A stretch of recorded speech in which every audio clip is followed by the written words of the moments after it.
On September 11th, 2006, thousands from all over the world gathered in New York City, New York. They wore black shirts, reading Investigate 9/11, and held banners that read, "Ask questions, demand answers." This day marked the 5th anniversary of the terrorist attacks of September 11th, 2001. Although the 9/11 Commission report had been published over 2 years prior, many Americans and citizens worldwide remained convinced that the truth was being withheld from the public.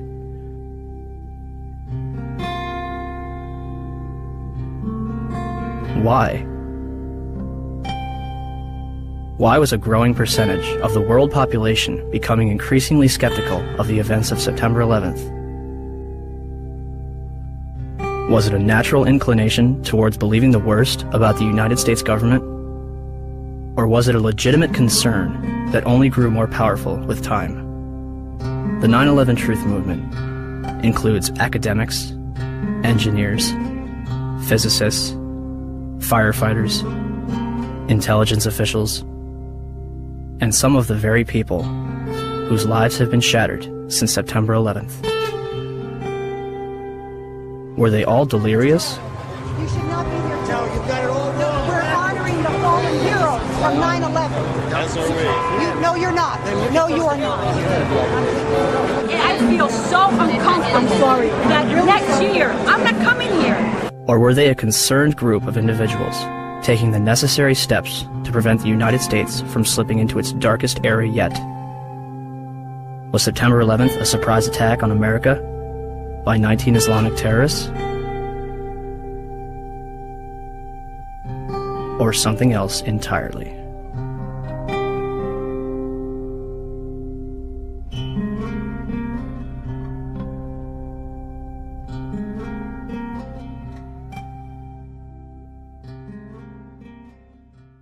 George Bush has spent an uncomfortable day with his people trying to explain away why he failed to pass on warnings the White House had received before September the 11th that terrorists were planning to hijack American aircraft. What happened that day has cast a shadow over just about every area of American life. Now one of the country's best-known journalists has said that the American response to the so-called war on terrorism has created a climate of effective censorship in a land claiming to be the home of free speech. There's never been an American war, small or large, in which access has been so limited as this one. The belief runs so strong in both the political and military leadership that those who control the images will control public opinion. Does it suggest that there was somebody on the inside? He kind of compared it to the Godfather story, you know, where the gun was placed in the men's room. There is also a possibility this could be some kind of inside job. May it have been an inside job? Might these people have gotten help from the inside? I was speculating about that along with others early this morning, but now there's a lot more evidence that suggests it's almost certainly the case. It's an obscene comparison, I'm not sure like it, but there was a time in South Africa that people would put flaming tires around people's necks if they dissented. The fear is that you'll be necklaced here. You have a flaming tire of lack of patriotism put around your neck. Now, it's that fear that keeps journalists from asking the toughest of the tough questions and to continue to bore in on the tough questions so often. People let us stay out of our business. A country that hides something is a country that is afraid of getting caught. And in particular, this Bush administration, who is as tight with Saudi Arabia as you can get.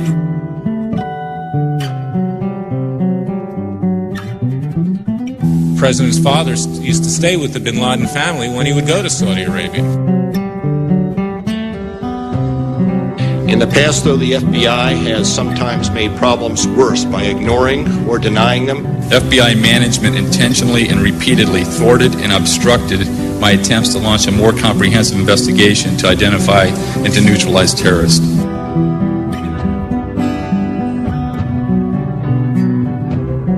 To the families and victims of September 11th. On behalf of John Vincent, Barry Carmody, and myself, we're sorry. I want to say quietly, but as forcefully as I can, that I hope this doesn't go any further. It's gone too far already. I am appalled by it.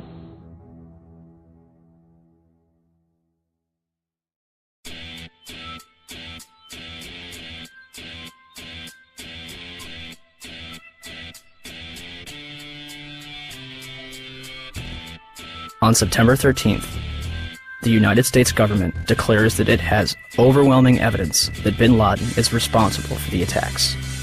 The Taliban offers to hand over Osama bin Laden if the United States can provide evidence.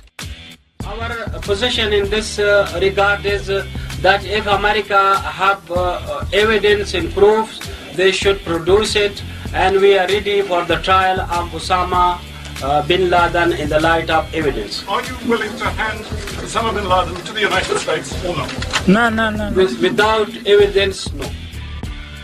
September 23rd, 2001. The Secretary of State said the administration would soon be able to document its case in public against the Al-Qaeda network and Osama bin Laden. And I think it'll be persuasive. By the next day, the White House was already backpedaling. But is there any plan to present public evidence so that, the average citizen, not just Americans, but people all over the world can understand the case against bin Laden? Well, I think as Secretary Powell said, there's hope to do that and to do so in a timely fashion over some course of time. But I think the American people also understand that there are going to be times when that information cannot immediately be forthcoming, and the American people seem to be accepting of that. It seems as though you're asking everyone to trust you. This information has yet to be provided to the public. Instead of taking credit, bin Laden denies involvement in the attacks 3 times. December 13th, the Department of Defense releases a videotape allegedly discovered in a house in Jalalabad, Afghanistan. Osama bin Laden describes the attacks along with Khaled al-Harbi. American mainstream media and even President Bush would portray this videotape as absolute proof of his guilt. International establishments question the authenticity of the tape. December 26th, 2001. A Taliban official claims that he has attended the funeral of Osama bin Laden. The next day, a video believed to be recorded on November 19th is broadcast, in which bin Laden praises the attack, but takes no responsibility. The next bin Laden video would not appear until October 29th, 2004, days before the presidential election. The video is described as the clearest claim of responsibility for 9/11. And when questioned why bin Laden's most wanted poster does not indict him for 9/11, the chief of investigative publicity for the FBI, Rex Toome, replied, 9/11 is not mentioned on bin Laden's most wanted poster because the FBI has no hard evidence connecting Osama bin Laden to 9/11. Clearly, I couldn't really believe what I had just heard, so I repeated it, and he said, yes, that is correct. The FBI has no hard evidence connecting Osama bin Laden to 9/11. What evidence do they have? 2 bags belonging to Muhammad Atta checked in at Portland Airport but failed to make Flight 11 at Boston, containing a 757 video tour and flight manual, an Arab-English dictionary, a handheld flight computer, a Quran, and his will. Why would Atta take his will onto a plane that would be destroyed in a fiery inferno? Marwan al-Sheikh's rental car, discovered at Logan Airport, containing an Arabic flight manual, an airport restricted area pass, and documents from Huffman Aviation. Nawaf al-Hazmi's rental car, discovered at Dulles Airport, containing Muhammad Atta's instructions, a check for a flight school in Phoenix, 4 drawings of a 757 cockpit, a knife, and maps of Washington and New York. Satam al-Sakami's passport, discovered below the Twin Towers. Well, Dan, not far from here, a passerby found the passport of one of the hijackers. How does a passport fly out of a man's pocket through a 400-mile-per-hour airplane crash, survive 9,000 gallons of jet fuel, and land intact on a sidewalk 1,000 feet below? Mahed Maked and Nawaf al-Hazmi's ID cards discovered in the wreckage at the Pentagon. An ID, Saeed al-Ghamdi's passport, Ahmed al-Nami's driver's license, passport photos, and a business card found in Shanksville. The list goes on. A former high-level intelligence official commented to New Yorker magazine, "Whatever trail was left deliberately for the FBI to chase." They used hundreds of different payphones and cell phones, often with prepaid calling cards that are extremely difficult to trace. And they made sure that all the money sent to them to fund their attacks was wired in small amounts to avoid detection. Small amounts? Lieutenant General Mahmoud Ahmed, the director of the Pakistani Inter-Services Intelligence Agency, the ISI, was reported to have wired $100,000 to Muhammad Atta in August 2001. This transfer was facilitated by Saeed Sheikh, the man who allegedly kidnapped and murdered Wall Street Journal reporter Daniel Pearl, who is investigating the ties between the ISI and Islamic militants. And the Pakistanis, of course, if you know your history, have only been a couple of degrees of separation away from the so-called Al-Qaeda hijackers. The ISI has had a long-standing relationship with the Central Intelligence Agency, dating back to the 1980s with the establishment of the Mujahideen in Afghanistan, which would evolve into Al-Qaeda. I focus in on the wire transfer that General Mahmoud Ahmed wired to Muhammad Atta right before 9/11. That's pretty crucial because General Mahmoud Ahmed was actually meeting with key Washington, D.C. insiders, Senator Bob Graham, Porter Goss, the future director of CIA, on the morning of 9/11. And he has a relationship not only with the CIA, but with Dick Armitage at State Department, Mark Grossman at State Department. Yes. Are you aware of the reports at the time that ISI chief was in Washington on September 11 and on September 10th, $100,000 was wired from Pakistan to these groups here in this area? And why he was here? Was meeting with you or anybody in the administration? I have not seen that report, and he was certainly not meeting with me. Yes? In the White House transcript of this exchange, which is delivered to the press, the information about the ISI is censored. Bob Graham and Porter Goss will later co-head a joint inquiry which publicly claims that the Bush administration received absolutely no intelligence that could have prevented the attacks. The meeting begins at 8 a.m. over breakfast at the Capitol building and lasts through Flight 175's impact with the South Tower. During his visit, which began on September 4th, Ahmed would also meet with the present CIA director, George Tenet. A month later, after reports of the transfer between himself and Atta, Mahmoud Ahmed retires from the ISI. The 9/11 Commission report will later conclude that they saw no evidence that any foreign government or foreign government official supplied any funding. The Commission decided not only to omit the information, but to deny it entirely. On 172, page 172 of your report, the 911 report, you state, quote, "The U.S. government has not been able to determine the origin of the money used in the 911 attacks. Ultimately, the question is of little practical significance," end quote. How can you state that the question of who bankrolled the deaths of 3,000 American people on September 11th is, quote, of little practical significance? Because it costs so little money. That's the awful thing about it. It costs less than $500,000. That's why it was so hard to trace. We were able to find pieces of the $500,000, but it came in very small pieces. And you said earlier $500,000 to do the 9/11 operation. Well, we know that $100,000 was wired to Muhammad Atta directly from the head of Pakistani ISI. Well, I'm not aware of $100,000, but the Pakistan, I think, is the most dangerous country in the world. Why was there such a vested interest in covering up the transaction between the ISI and Muhammad Atta?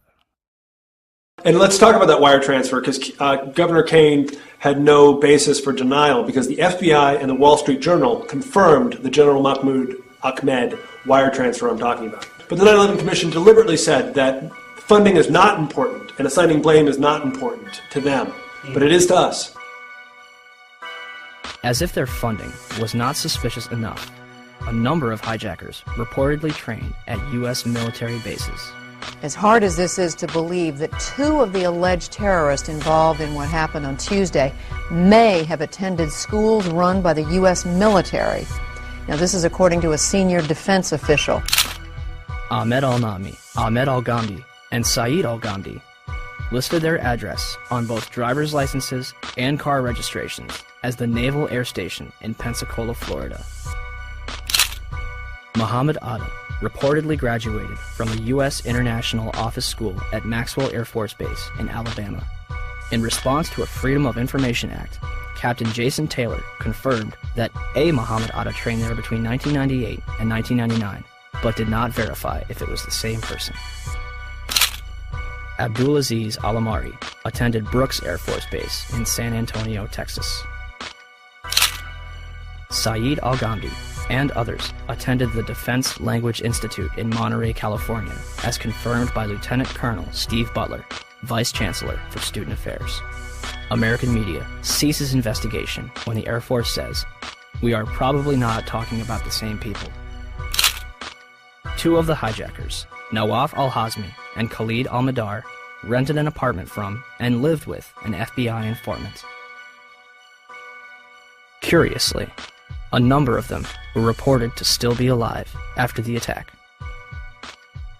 Finally, we were led to believe that the alleged hijackers were fundamentalist Muslims spending their final days preparing for paradise. Yet, in the week before the attacks, a number of them would drink, visit strip clubs, and solicit prostitutes. By all accounts, Atta and his cousin kept to themselves, except for last Thursday at this bar in Hollywood, Florida. It's believed both men came in, drank heavily, and then refused to pay the bill.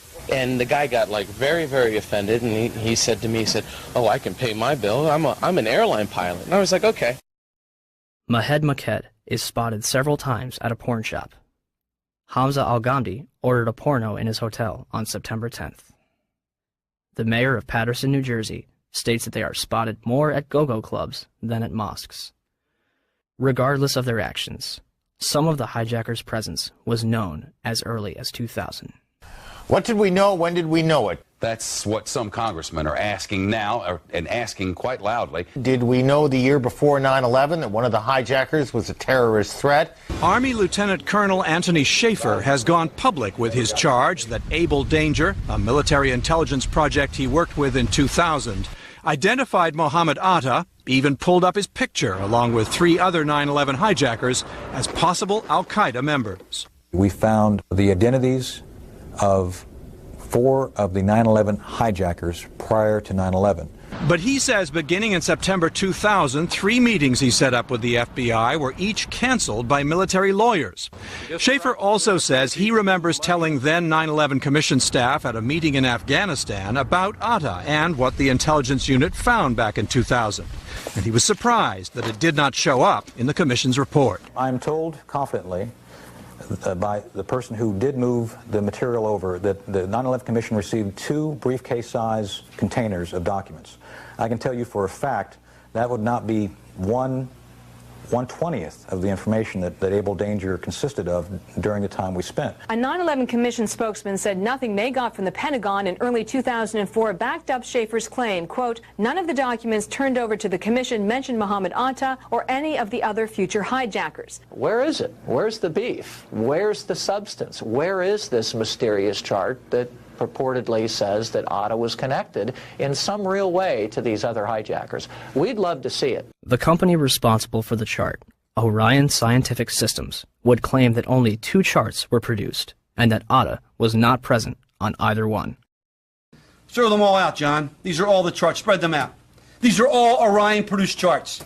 These charts were all done by the data mining efforts. So the Orion Corporation lied to the Senate Judiciary Committee staff. All data mining efforts, and yet the company said to the Senate Judiciary staff, "We don't have any of those charts. They're not ours." Well, here they are. and their logos are on each one of them. Well, Mr. Chairman, at least 2 of the 5 people that were going to appear today were threatened with removal of their security clearances if they continue to talk about this. This is going back. Are you at liberty to identify who those 2 are? I will to you. I'd rather do it privately since the Defense Department has chosen not to allow anyone to testify, but I will provide that information to the committee. For the life of me, I don't understand why, as I understand it, I stand corrected if I'm wrong, but I understand the witnesses we assumed we were going to get to hear from the Defense Department have been pulled. They may be or may not be in the room, but have been instructed that they cannot testify.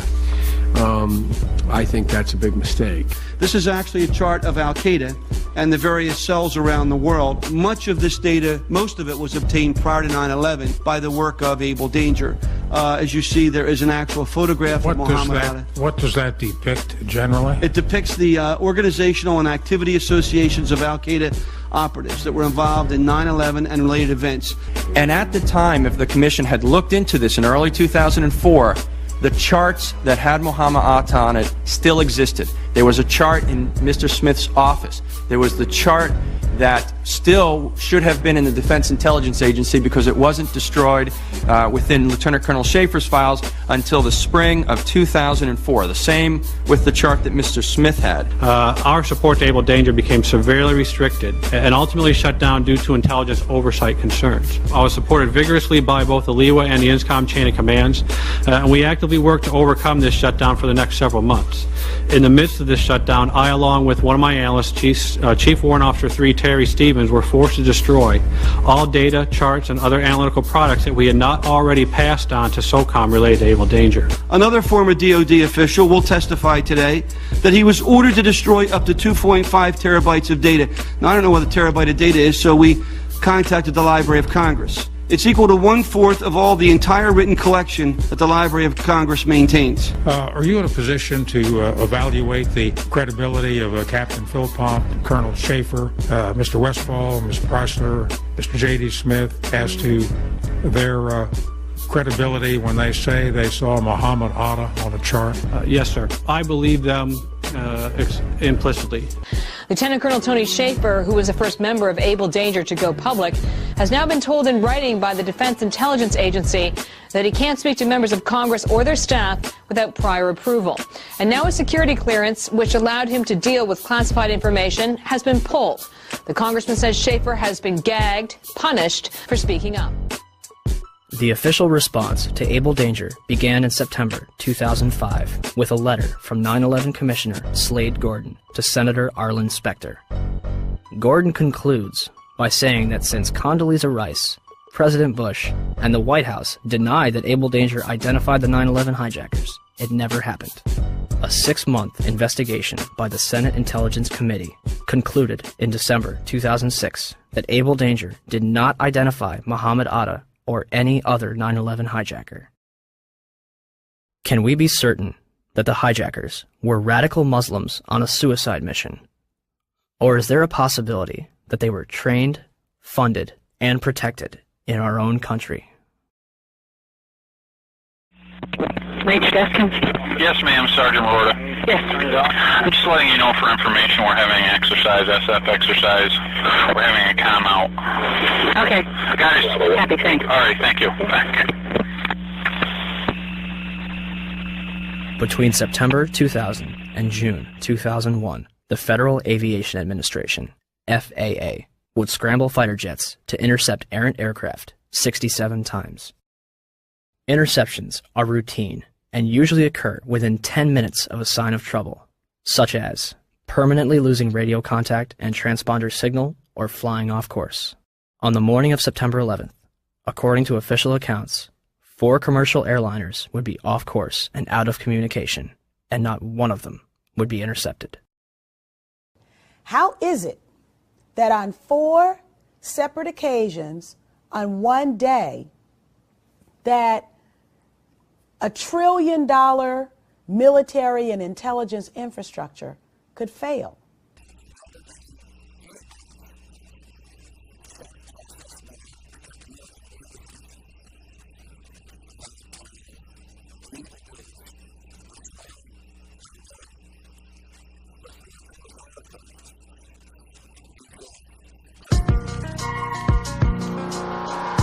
I don't think anybody could have predicted that these people would take an airplane and slam it into the World Trade Center, take another one and slam it into the Pentagon. Nobody in our government, at least, and I don't think the prior government that could envision flying airplanes into buildings on such a massive scale. But that turns out not to be true. U.S. military planners did envision and practice those very scenarios. As reported by USA Today, the North American Aerospace Defense Command, NORAD, conducted exercises with fighter jets, simulating hijacked planes flown into the World Trade Center in the 2 years before the attacks.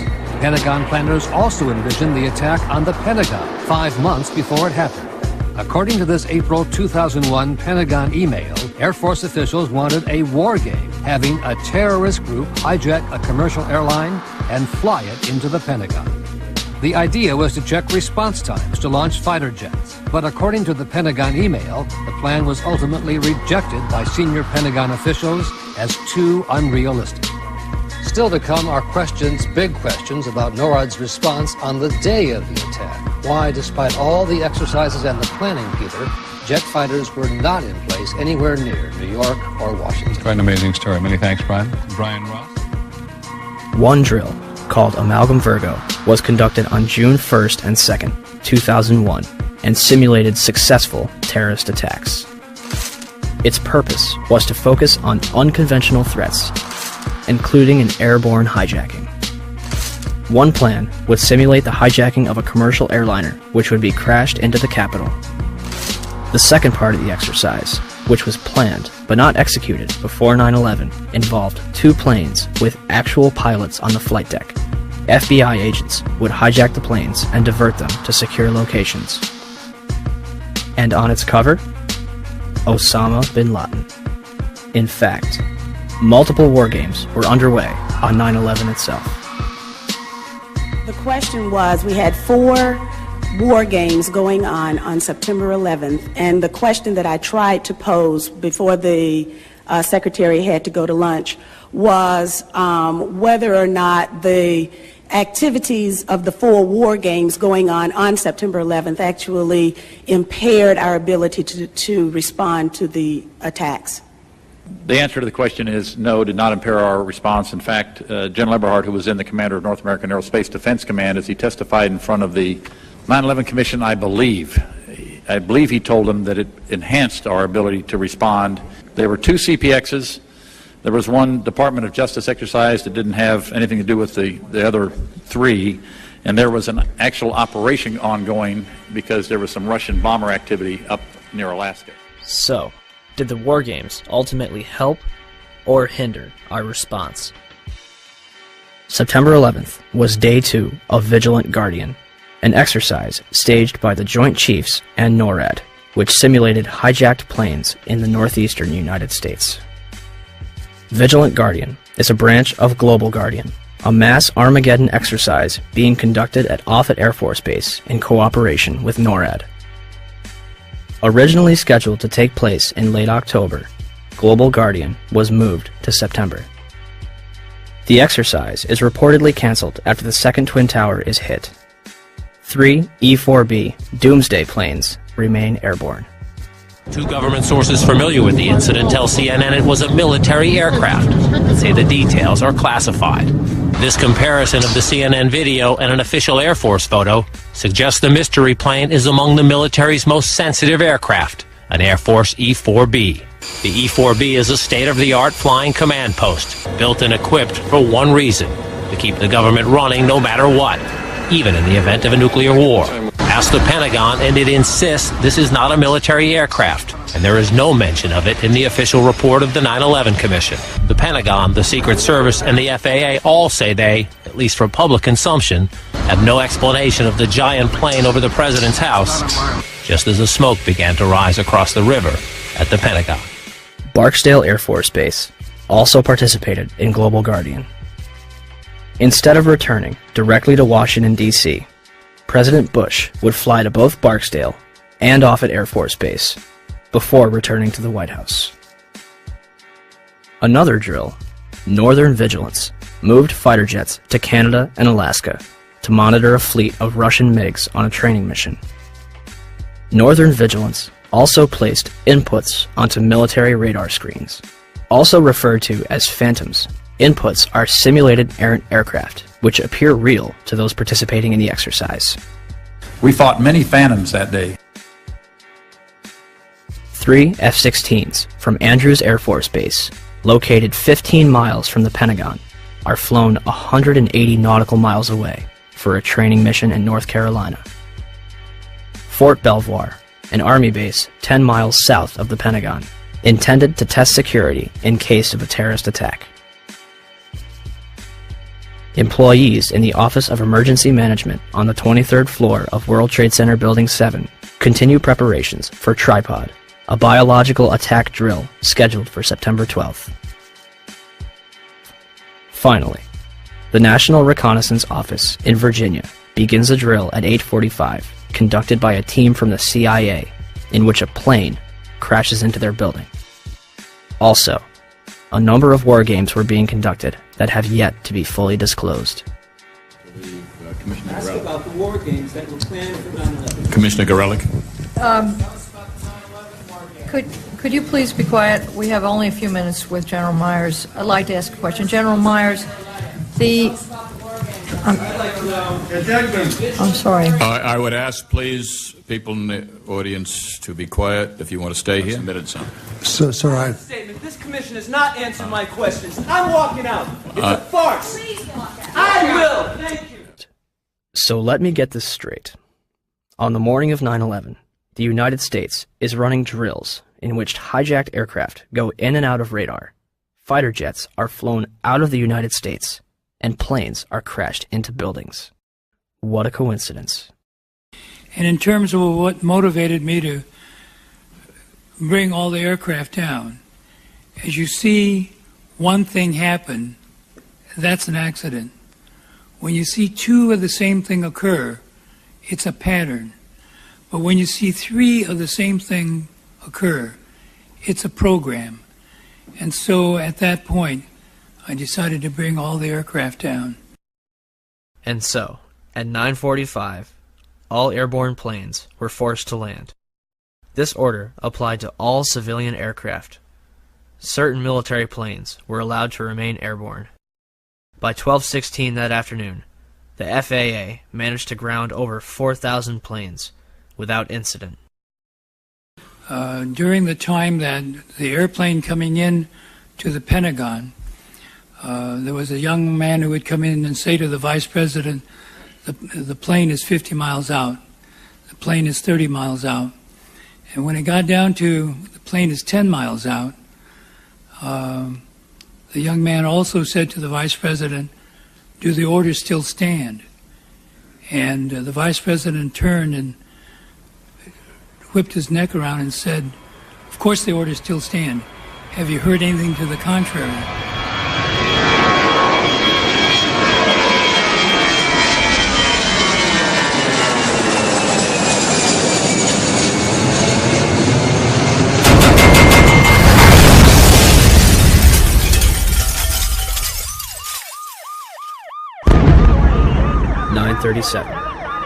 Arlington, Virginia. American Airlines Flight 77 allegedly crashes into the ground floor of the Pentagon. Pentagon authorities will deny that the building had anti-aircraft defense. The FBI arrives within minutes, and the site is declared a federal crime scene, becoming their exclusive responsibility. With the help of civilians, they comb the Pentagon lawn for debris, and within 24 hours, they had confiscated every known video of the attack. Pentagon officials initially denied that any of their cameras captured the event. However, on March 7, 2002, 5 images taken by a security camera from across the heliport are released. For years, these 5 frames were the only public footage of the Pentagon attack. This would change on October 14, 2004, when Scott Bingham would file a Freedom of Information Act lawsuit requesting videotapes that captured the impact of Flight 77. Special Agent Jacqueline McGuire of the FBI located a CD-ROM that contains copies of 2 time-lapse recordings made by security cameras. released on March 16, 2006. A video taken from a Citgo gas station, which is open only to Pentagon employees, released on September 15, 2006.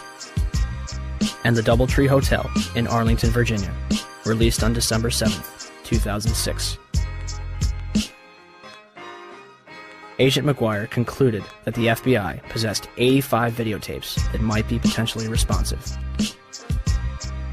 As of this date, we have no clear images of what happened at the Pentagon on the morning of 9/11. The official story goes as such. American Airlines Flight 77 was taken over by 5 hijackers, led by Hani Hanjour. Hanjour entered the United States in 1996 to become a professional airline pilot.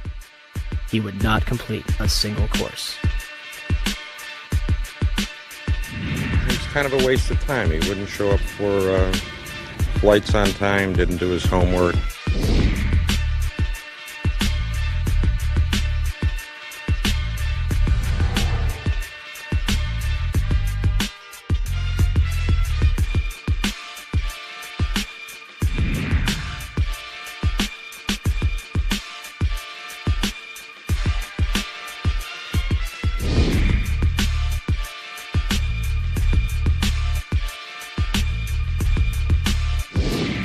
Average or below average piloting skills. English was very poor, uneventful from our perspective.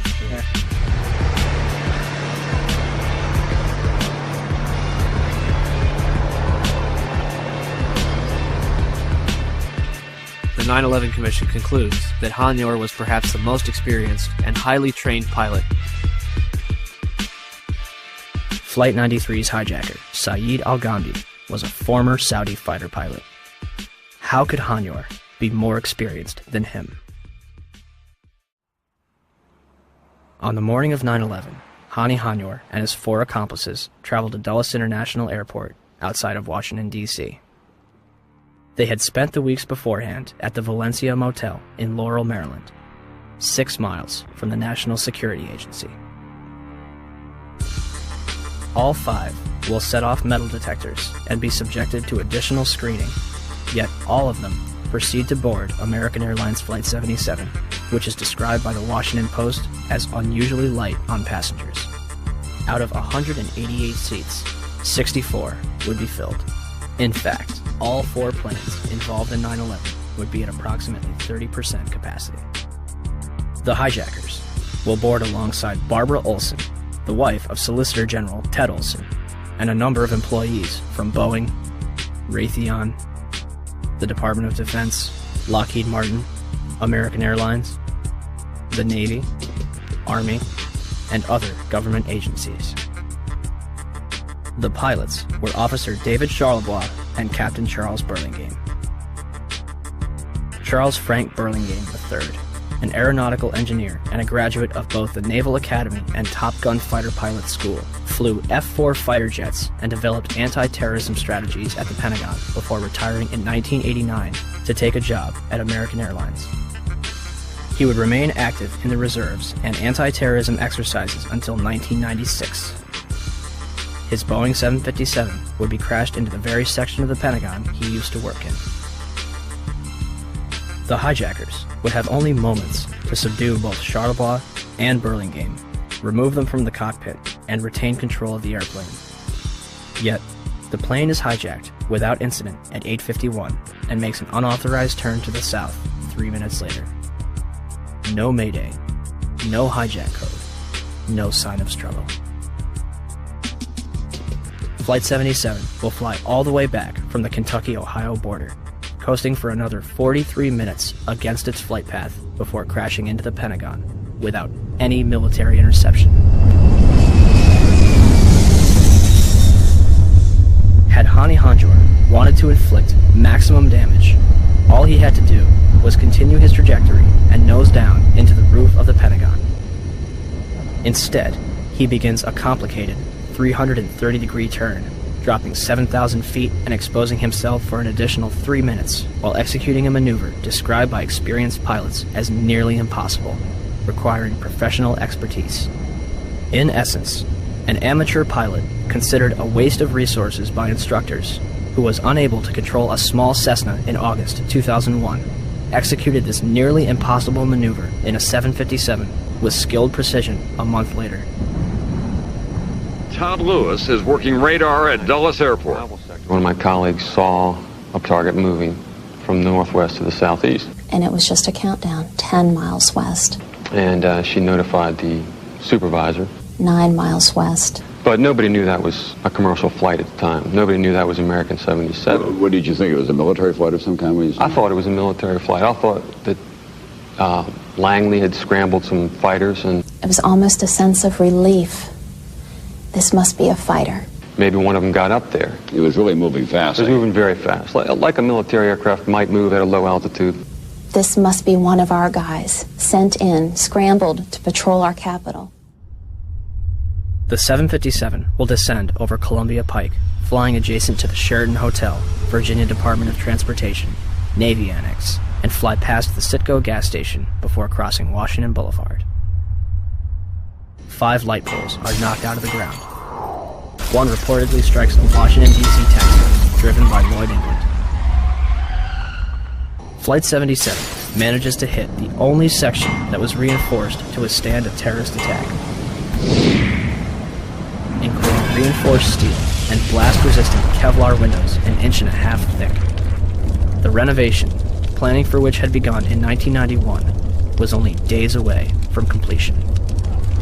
Had the plane struck anywhere else, the casualties and damage would have been far greater. An area that normally would have housed up to 5,000 occupants yielded 125 casualties. The Pentagon's outer wall had a hole approximately 20 feet in diameter on the first and second floor, and visible damage 90 feet across the first floor. I would say if it was 16 feet diameter, 20 feet tops, that's what would start me so curious. As I was trying to find something, there was no marks on the grass. Something never hit the ground.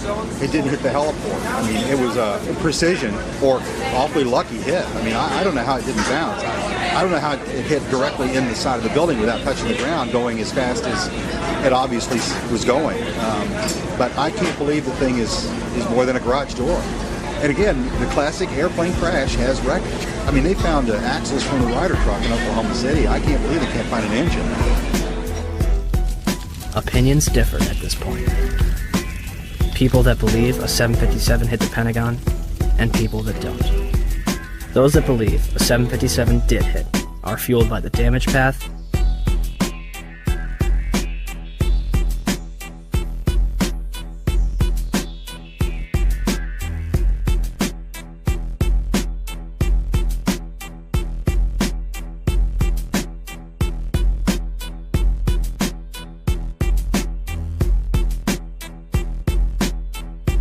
wreckage outside the building,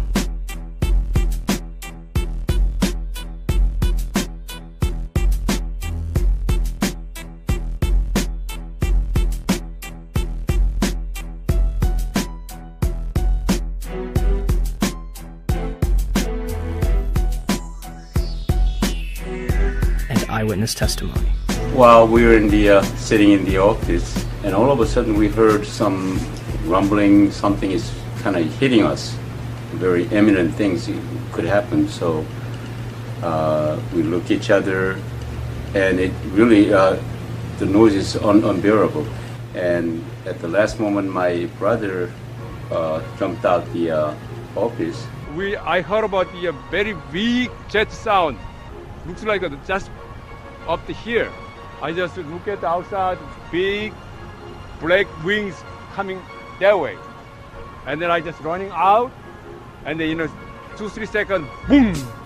We're used to seeing planes.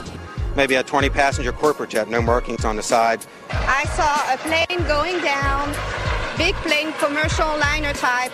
And I saw this jet coming in, and it was really low, and it was an American Airlines jet. You could read the AA on the side, silver fuselage. This particular plane was awful low, and as we were coming down on a 395, it came across the front of us, and it was low. Coming in at a shallow angle like it was landing right into the side of the Pentagon. It just happened. It was really amazing. huge explosion. So you actually saw the plane impact the side of the building? Yes, I did. Just one plane? Just one plane. I basically made a turn too early and ended up right in front of the Pentagon on Route 27, which goes just, I didn't even know it was the Pentagon. I mean, I've grown up in this area, but I just am basically never over there. Besides, you can't really tell it's five-sided anyway, so I didn't even know it was the Pentagon. But I was just in traffic. My main focus was that I was late for this service, and we were stuck in totally standstill traffic, just sitting dead still on the highway. And basically, without warning, there was just the sensation of something coming over the top of us. It seems the plane was so low that it hit a light pole that was just on the edge of the highway, on the far side there. Before it came over the highway, it clipped this pole, which I heard ended up being knocked over and hitting a taxi, which was near my car. Okay, my name is Lloyd England. 9/11, I was driving my car on my way home. This airplane flew over top of my car. It was real close.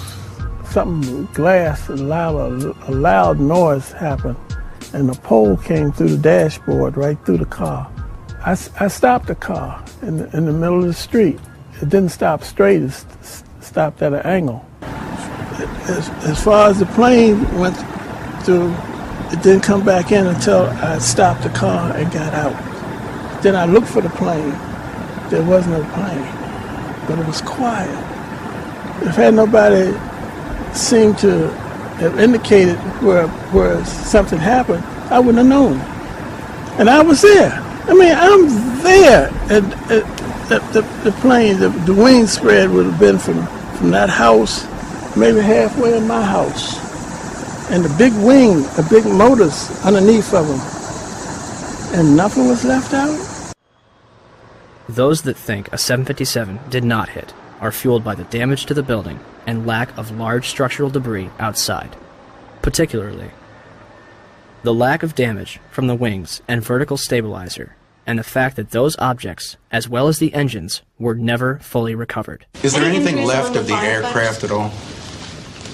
First of all, the question about the aircraft, there are some small pieces of aircraft visible from the interior during this firefighting operation that I'm talking about, but not large sections. In other words, there's no fuselage sections and that sort of thing. They said it was a plane, and I didn't see any pieces of any plane, and I couldn't believe that a plane hit the building.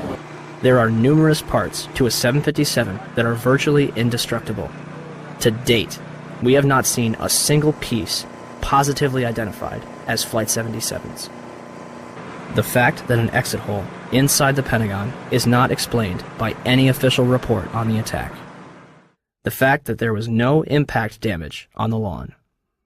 And the fact that out of the videos that have been released, none of them clearly show a 757. The outer wall will collapse 20 minutes later, leaving a hole approximately 70 feet wide. What hit the building may be important. However, our focus should be on why it was hit in the first place.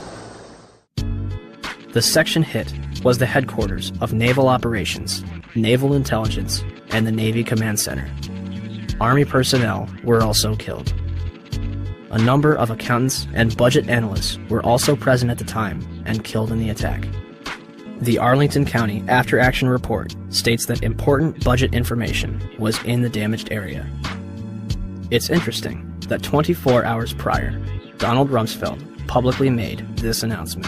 According to some estimates, we cannot track $2.3 trillion in transactions.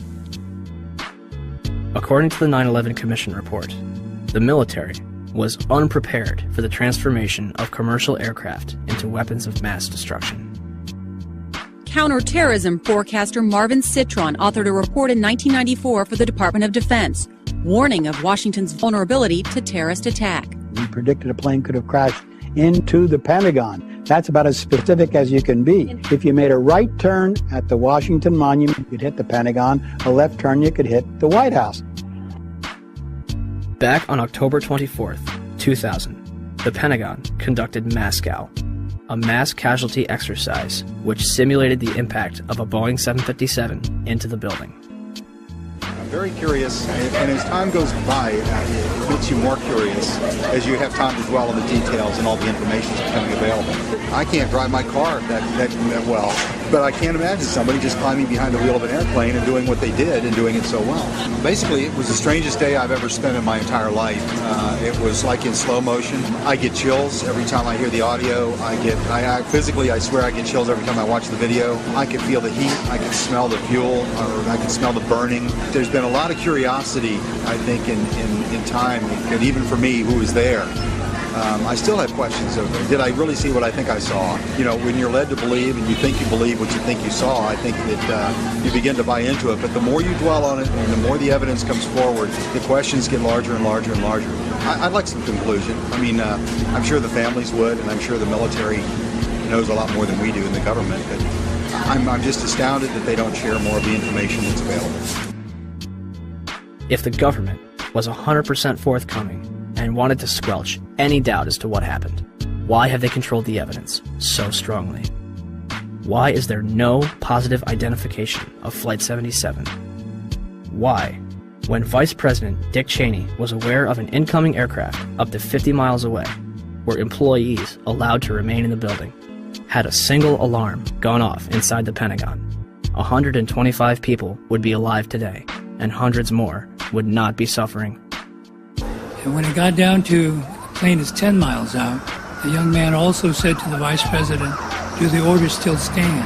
And the vice president turned and whipped his neck around and said, "Of course the orders still stand. Have you heard anything to the contrary?" Norman Mineta's testimony would be completely unreported by the 9/11 Commission. It would also be censored from the online archives of Commission hearings. A spokesperson from the National Archive claimed that it was a technical snafu. The 9/11 Commission will later conclude that Vice President Dick Cheney did not reach the bunker until 9:58. My main concern is that in your testimony, you stated that Vice President Dick Cheney came into the POEC office at 9:20 when you arrived, and he was already there. He's gone in front of Meet the Press, and he said that he was there at 9:38. They did that because they'd received a report that an airplane was headed for the White House. This is Flight 77, which had left Dulles. Flight 77. It left Dulles, as best we can tell, they came initially at the White House. The plane actually circled the White House? Didn't circle it, but was headed on a track into it. Tracking it by radar. And when it entered the danger zone and looked like it was headed for the White House was when they grabbed me and evacuated me to the basement. The plane obviously didn't hit the White House, turned away and we think flew a circle and came back in and then hit the Pentagon. Yeah, the 9/11 Commission report puts him there at 9:58 that morning. 9:58? Yeah, I don't know if you got a chance to read it, but it puts him half an hour later. So I don't mean to ask a rhetorical question, but to the best of your recollection, was Vice President Dick Cheney already there at 9:20? The flight you're referring to is the flight that came into the Pentagon. This was before Flight 77. Before American Airlines went into the Pentagon. Yeah. Norman Mineta was in the bunker with Cheney, and so the fact that wasn't in the 9/11 Commission report was rather odd, don't you think? Yeah. Who was that young man? Did anybody ask who that young man was? How could Dick Cheney, or anyone in the administration, especially after an aide warned him a plane was 50 miles out and 2 planes had already struck the World Trade Center, allow the Pentagon to be struck? Am I prepared to believe that Dick Cheney would be capable of knowing about this kind of attack on the Pentagon, for example, and allowing it to happen? Well, from what I know about Dick Cheney, yeah.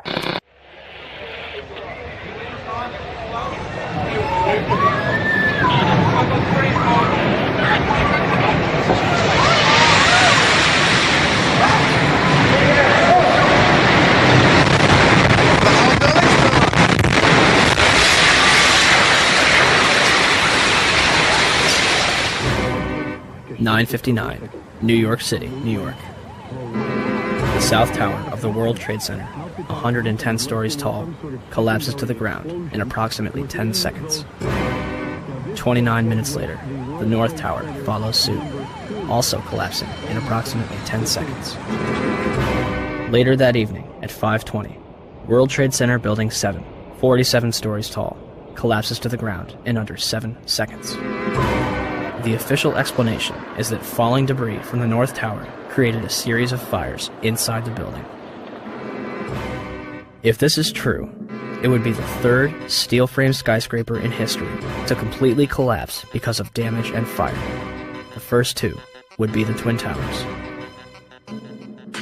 February 23rd, 1991. One Meridian Plaza, a 38-story skyscraper in Philadelphia, burned for 18 hours across 8 floors. It is later described by officials as the most significant fire of the century. It did not collapse. October 17, 2004. A 56-story skyscraper in Caracas, Venezuela, built in 1976, burned for over 17 hours and spread across 26 floors. It did not collapse. February 13th, 1975. A 3-alarm fire broke out between the 9th and 14th floors of the North Tower. No one died. The building was unoccupied. The fire began in an electrical wiring closet on the 11th floor. There should have been fire stops to prevent it from spreading, but there weren't. The fire spread to 6 other floors. Even without a sprinkling system, fire department officials and building officials here say that there's no chance the World Trade Center could become a type of towering inferno. The fire is so intense, it leads to the installation of sprinkler systems, which would come in handy on May 19th, 1975, when 7 fires strike the complex. The South Tower had garbage fires dispersed between the 25th and 36th floor, and the North Tower had a fire on the 11th floor. 6 of the fires were minor, but the 7th on the 32nd floor of the South Tower caused heavy damage. Guess what? They did not collapse. September 11th, 2001. 2 110-story skyscrapers, completed in 1973, burned for 56 minutes over 8 floors and 103 minutes over 5 floors, respectively, before collapsing completely to the ground. Some argue that this was due to the construction of the Twin Towers. The Twin Towers were composed of 200,000 tons of steel and 425,000 cubic yards of concrete. The core of each tower was a rectangular pillar 87 by 133 feet, comprised of 47 steel box columns ranging from 36 by 16 to 52 by 22 inches. The North Tower was completed in 1970, standing at 1,368 feet tall, and the South Tower was completed in 1973, reaching 1,362 feet tall, making them the tallest buildings in the world at the time. They were designed to withstand multiple impacts from a Boeing 707, the largest aircraft at its time. An analysis, released in 1964, claims that the buildings were investigated and found to be safe in an assumed collision with a 707 traveling at 600 miles per hour. Such collision would result in only local damage which could not cause collapse or substantial damage to the building. A 707 has 4 engines instead of 2, and its cruise speed is 607 miles per hour. The Boeing 767s that struck the North and South Tower were traveling at 440 and 540 miles per hour, respectively.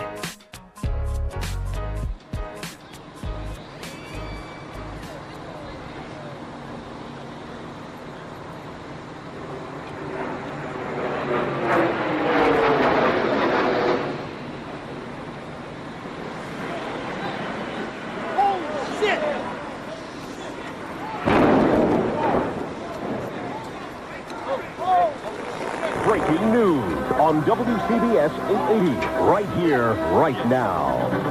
I believe if we can get in touch with him, we have a witness who saw what happened at the World Trade Center. This apparently was a commuter plane that smashed into it with such force that the windows of the Pick-a-Bagel smashed with a big bang. Everybody was very frightened. Did you manage to see what kind of plane it was? I couldn't tell. It was a smaller plane. It looked like a smaller plane, but I couldn't tell. Not I'm not really sure.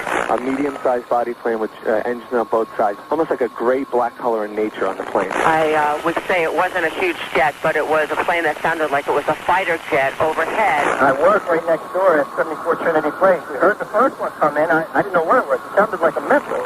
Oh, my God, Ed, another plane just hit the World Trade Center. Another plane. It was a medium-sized plane. Unbelievable.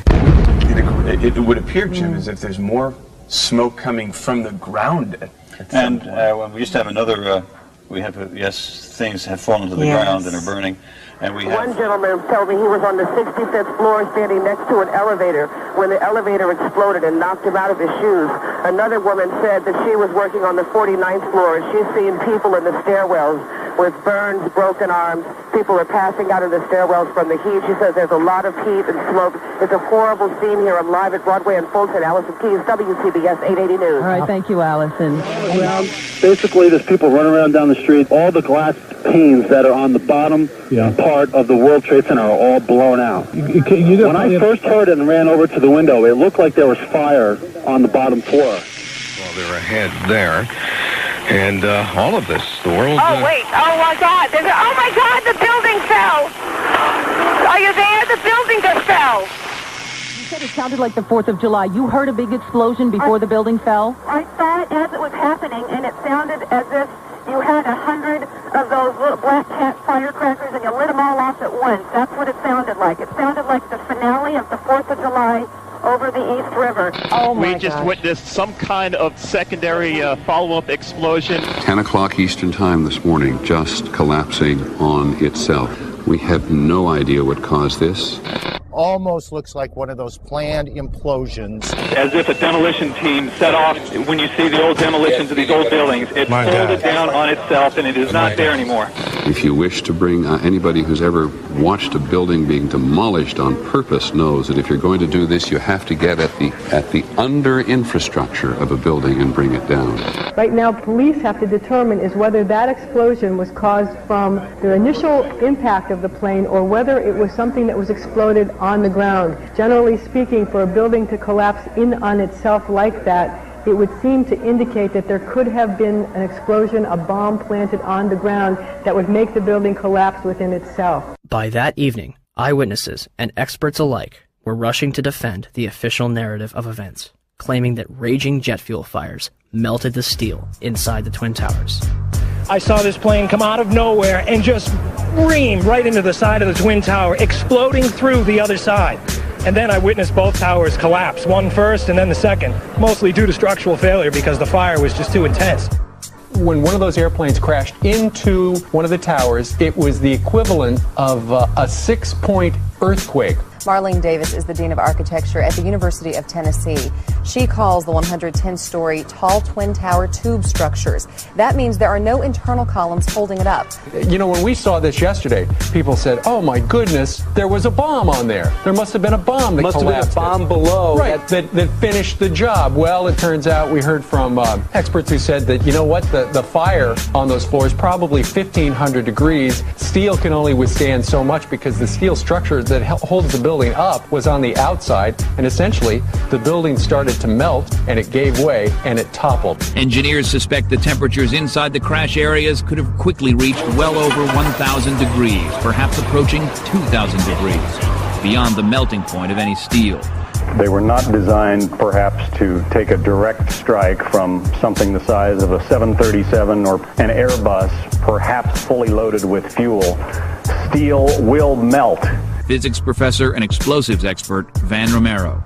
Even if there was no secondary explosives in the building, hitting the having the airplane hit the building where it did, a large amount of weight above the damaged location, that damaged location being further damaged by the fire, that structure could no longer support the weight above it, and the collapse ensues. Numerous individuals, including some of the architects themselves, would claim that plane crashes were never taken into consideration and that the building was doomed to failure. Hyman Brown was the project engineer on the Twin Towers, the man on the ground in charge of making sure the buildings were built right, the way it was designed. Structural steel is fireproof to last between 1 and 2 hours, which it did, and then steel melts. Each tower was built around a central core. That core kept the building up, supporting the tower's so-called dead weight. But when steel melts, according to Brown, like dominoes, it falls.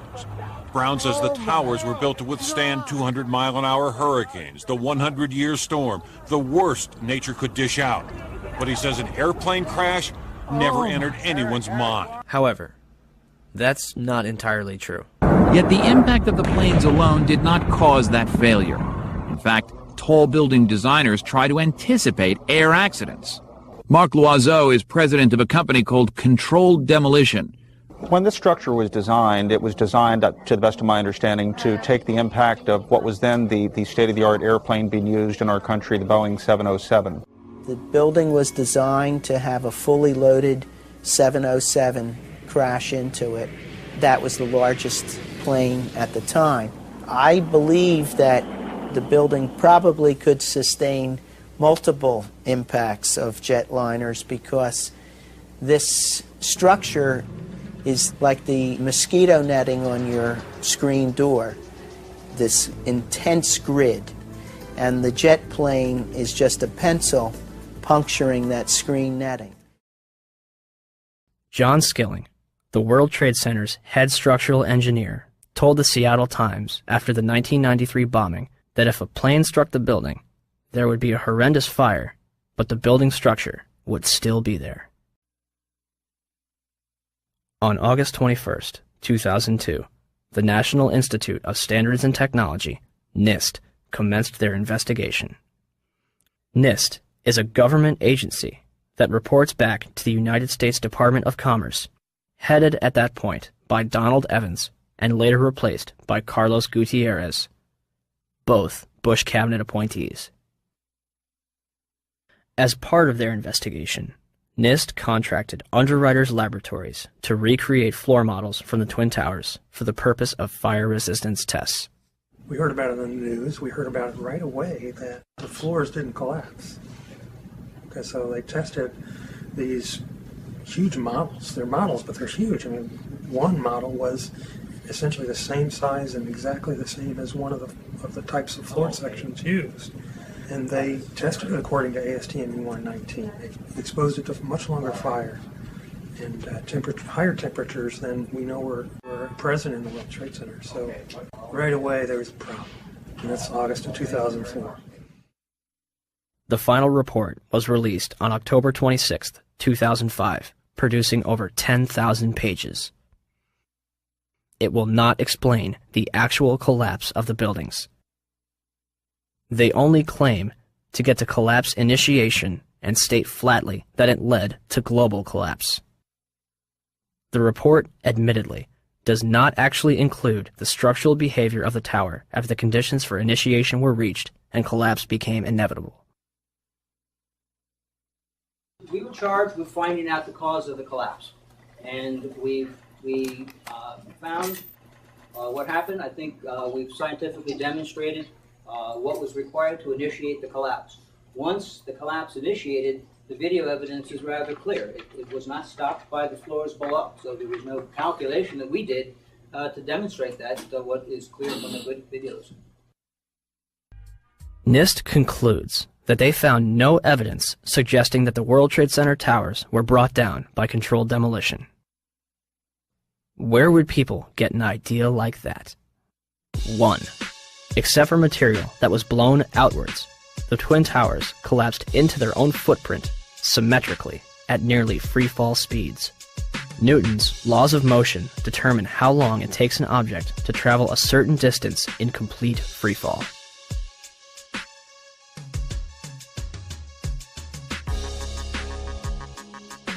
In a controlled environment, an object dropped from the roof of either twin tower would reach the ground in 9.2 seconds.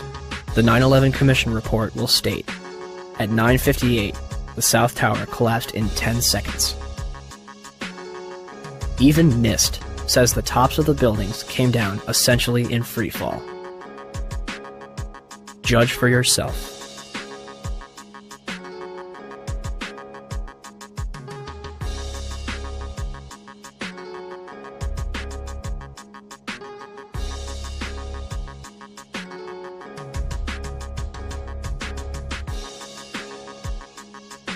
And our conclusion is that the building should not have fallen that rapidly if indeed fire caused the collapse.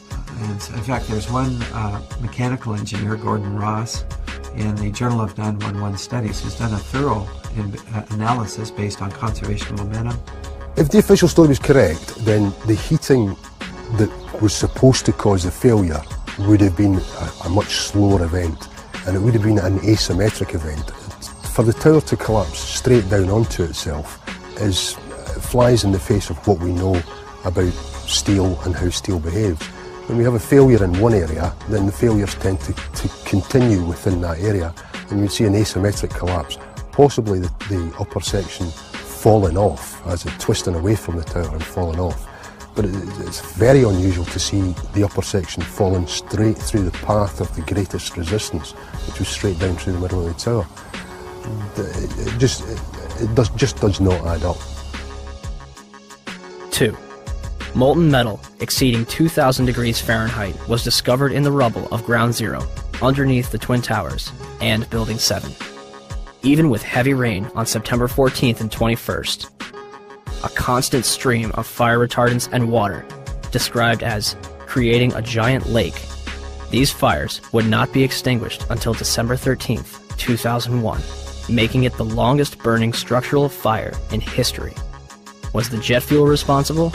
Dr. Frank Gale, who was working with NIST, claimed in 2005, your gut reaction would be that the jet fuel melted the steel. Indeed it did not. The steel did not melt. The temperatures that we know existed within the collapse, within the debris pile, are physically impossible from an atmospheric jet fuel fire. It cannot be done. I'm curious about the pool of molten steel that was found in the bottom of the towers. I am too. And just tell me about it. Have you seen it? Well, not personally, but eyewitnesses there found huge poles of molten steel beneath the towers, and some scientists don't think that the collapse of the building could have melted all that steel. First of all, let's go back to your basic premise that there was a pool of molten steel. I know of absolutely nobody, no eyewitness who said so, nobody who's produced it. I was on the site, I was on the steel yards, so I don't know that that's so. You'd get down below and you'd see molten steel running down the channel rails, like you're in a foundry. Yeah, like lava. Like it was lava from a volcano. Underground, it was still so hot that molten metal dripped down the sides of a wall from Building 6. However, they do hit hot spots occasionally, and everything stops. There were fires of 2,000 degrees Fahrenheit below the ground. I don't know that that's so. There's video of it. Melted around 2,600 degrees Fahrenheit. I think it's probably pretty difficult to get that kind of temperatures in a fire. Well, NASA pictures, thermal images showed those sorts of temperatures in the basement. Would you send them to me? Okay. My name is Mark, and I'm the individual who was questioning Dr. Gross, and he asked me to email to him those thermal images. When I approached him after his talk to get his email address for that purpose, he refused to provide it to me. I think this is important because it reveals the attitude of the NIST investigators, which is one of willful ignorance of what really happened on 9/11. As well as the molten metal in the debris, it was also observed prior to the South Tower's collapse.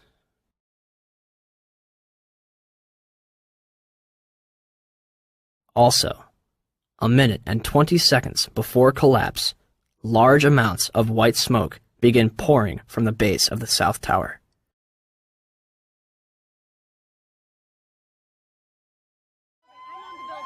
Three, the concrete, and in fact, virtually everything except the metal inside the Twin Towers was pulverized as the building collapsed. This pulverized material created pyroclastic dust clouds that raced down city streets, coating lower Manhattan in a fine dust. Pyroclastic clouds generally occur during two events: volcanic eruptions and controlled demolitions.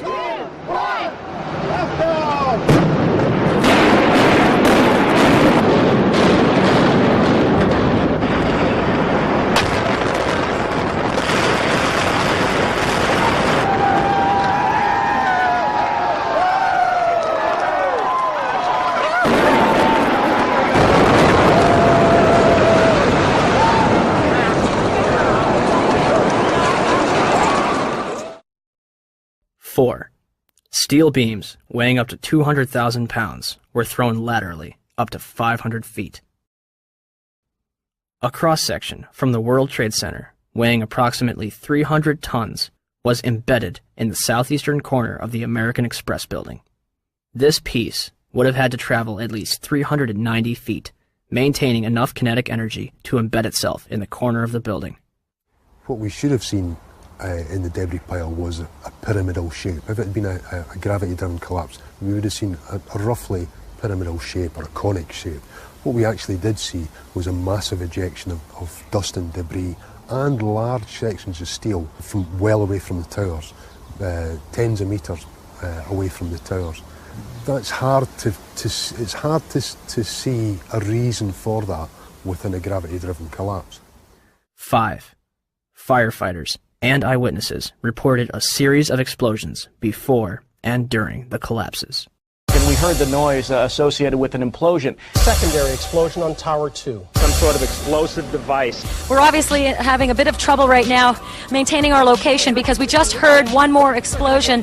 There was another major explosion. Do you know anything about those extra explosions we heard? No, I do not. Were they car bombs? I have no idea, ma'am. The street shook, and I heard like an explosion. Do you know if it was an explosion or if it was a building collapse? To me, it sounded like an explosion. We heard a very loud blast, an explosion. They were taking photographs and securing this area just prior to that huge explosion that we all heard and felt.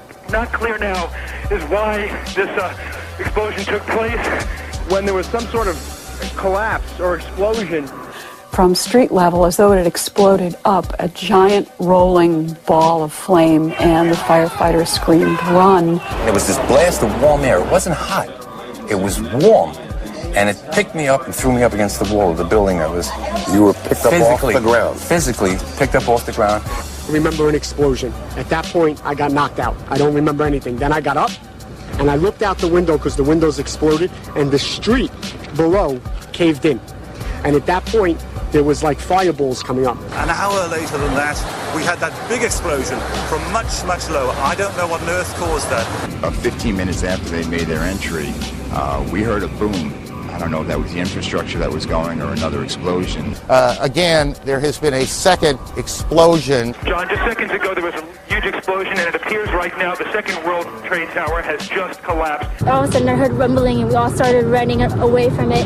The glass blew out and threw me onto the sidewalk, and I couldn't see for 20 seconds. It was like holy hell coming down them stairs. And then when we finally got to the bottom, they were coming out on the mezzanine level there.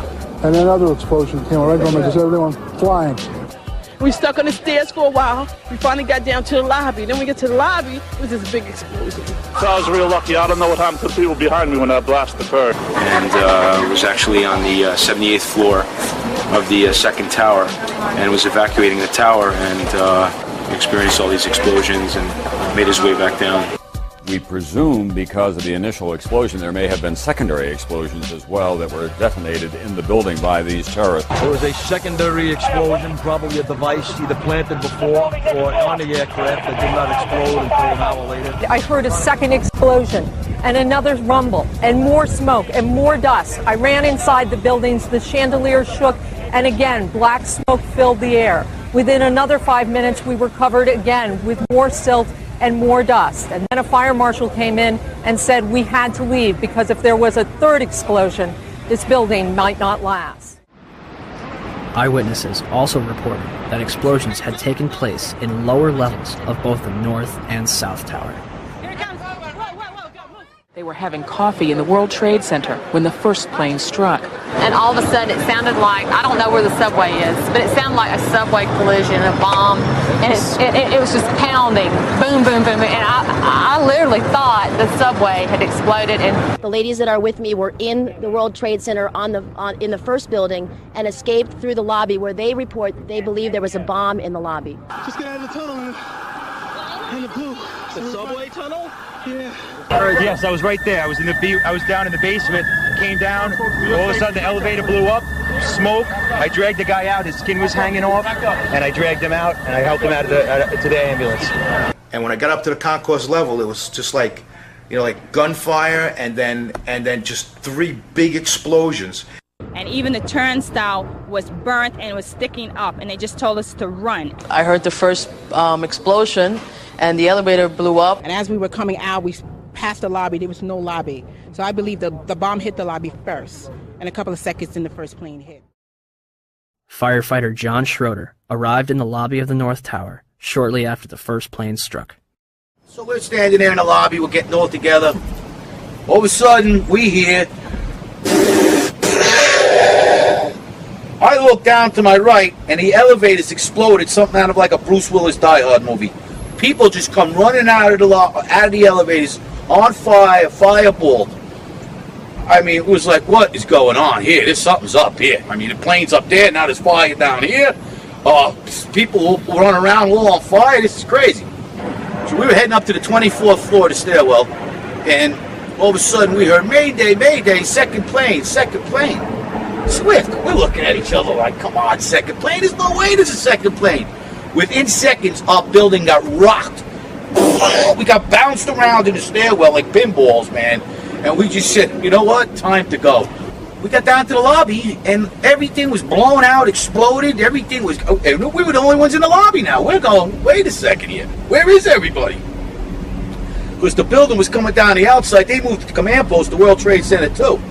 So now we're like, we didn't get no where is everybody? We were in the lobby. It looks like everything was exploded. Everything was gone. We're like, what is going on here? We didn't know. We were like, this is crazy. But for every window in the lobby to be exploded, I mean, them windows were like as thick as forget it. They were 2-3-inch glasses. Come on. They exploded out of the lobby. Something. It wasn't from the jet fuel. No way. The elevators exploded. They were down from the lobby. The lobby was over here. That should never have happened. Something would happen there, and that wasn't. We came down. It looked like a bomb went off in the lobby. There was no fire. It just looked like a bomb went off. So, how was the largest and most puzzling architectural failure in history treated? The steel from the World Trade Center was mostly shipped overseas, eliminating any possibility of independent investigations. New York City's Department of Design and Construction contracted 4 companies for debris removal. Each was assigned a specific zone and controlled and monitored by a 3-person team. The operation was so controlled that in November, each dump truck used for removal of debris was fitted with a GPS locator. One driver took an extended lunch break and was dismissed from the job. By April 2002, over 185,000 tons of debris had been removed from Ground Zero. FEMA's Building Performance Assessment Team was not even granted access to Ground Zero. They were granted a tour of the site in early October, but were forbidden from collecting samples or examining blueprints. Out of hundreds of thousands of pieces of steel, 150 were preserved at Fresh Kills landfill, from where FEMA conducted its investigation. When the Twin Towers came down, they released over 500 tons of pulverized asbestos into Lower Manhattan, along with lead, barium, mercury, chromium, copper, and several other toxic chemicals. 425,000 cubic yards of concrete is pulverized. 600,000 square feet of glass is turned into dust.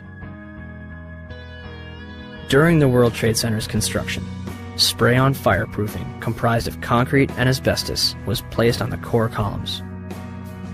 When asbestos was outlawed in 1971, they ceased this procedure at the 64th floor of the South Tower. The Port Authority eventually realized that the asbestos presented a problem, and demolition was not an option. In 1989, the Port Authority estimated the removal of asbestos from both the World Trade Center and LaGuardia Airport would have cost up to $1 billion. By 2001, the cost for the World Trade Center buildings alone would have met or exceeded $1 billion. This money would sadly not be needed. Although it was clear that the air was not safe to breathe, the public was urged to return to Lower Manhattan. Wall Street opened back up on September 17th, and children were allowed to go back to school. Firefighters, police, and rescue workers were allowed to toil in lethal conditions using paper masks from Home Depot, while government officials walked around in hazmat suits. My name's John Field. I was hurt at Ground Zero during the cleanup. Wow, I was only there for 5 days before I was horribly injured, and I mean horribly injured. Leading up to that day, every day I was there, I complained that it was an unsafe workplace. Someone's going to get hurt. It just happened to be me. But I let everybody know that someone would get hurt. I was there for 5.5 days. Nobody told me to wear a mask once. Nobody gave a shit when that piece of steel altered my life. But like the thousands that are suffering and sick, I didn't roll over and play dead. And I know human life takes a backseat to the almighty dollar, and that's what makes this country roll and run, is the almighty dollar. But you guys somewhere along the line lost your credibility with me. The Environmental Protection Agency, under direct orders from the White House, told New Yorkers that the air was safe to breathe. The administrator at the time, Christine Whitman, issued an internal memo on September 12th, declaring that all statements to the media should be cleared through the National Security Council before they are released. So what happened? The White House changed EPA press releases to add reassuring statements and delete cautionary ones. September 13th, the EPA draft release, never released to the public, says EPA testing terrorized sites for environmental hazards. The White House changes that to EPA reassures public about environmental hazards. September 16th, the EPA draft says recent samples of dust on Water Street show higher levels of asbestos. The White House version, new samples confirm ambient air quality meets OSHA standards and is not a cause for public concern. And the White House leaves out entirely this warning, that air samples raise concerns for cleanup workers and office workers near Water Street. Why all these changes? We were told that a desire to reopen Wall Street and national security concerns were the reasons for changing the press releases. Christy Todd Whitman should be in jail for manslaughter. Christy, go to jail. Do not piss. Go. Just go to jail. Lock yourself up. When I said that, everybody said, don't you think that's a little harsh? And I said, no. 6 months later, every politician was saying it. Everybody was saying it like it was like saying hi. I pat myself on the back for having the nerve and the audacity to say that. She took orders from Condoleezza Rice, who took orders from the White House. They knew the air was bad. They lied. You should go to jail for manslaughter. Every time somebody dies, James Sedroga, Don Jones, Tim Keller, my close personal friend who I had to go to his funeral, Officer Borgia, and the many more that have died. I take this personally now. I take it real personal. You got an ex-mayor running for president who claims he helped us. Standing on a pile with a bullhorn, Mr. President and Mr. Giuliani, does not constitute helping anybody. At all. The EPA's public release assured people that there was no significant level of asbestos in the air, and that instead of evacuating, they could clean their homes with a wet rag.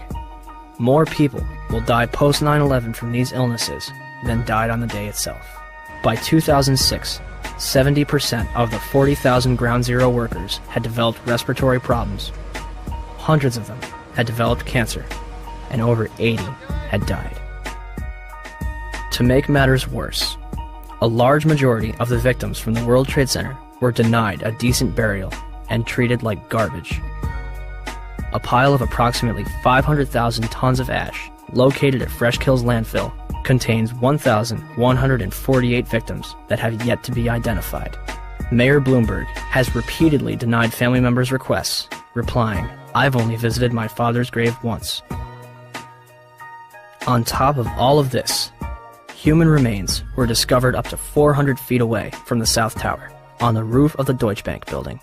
300 bone fragments were discovered between April 7th and 14th, 2006, and more are expected to be found. Is all of the above possible with a gravity-driven global collapse? Were the Twin Towers brought down as a result of the airplanes that struck them and the fires that followed? Or were they brought down in a controlled demolition? same All right, time. some new information coming in. Report from Associated Press of a large plane crashing in western Pennsylvania. This is according to officials at the Somerset County Airport. A large plane crashing in western Pennsylvania. We have that plane crash. I'm sorry, go ahead, Skip. Say it again. Repeat, please, Skip. I'm saying somebody may have made that horrible decision to go ahead and take the plane down.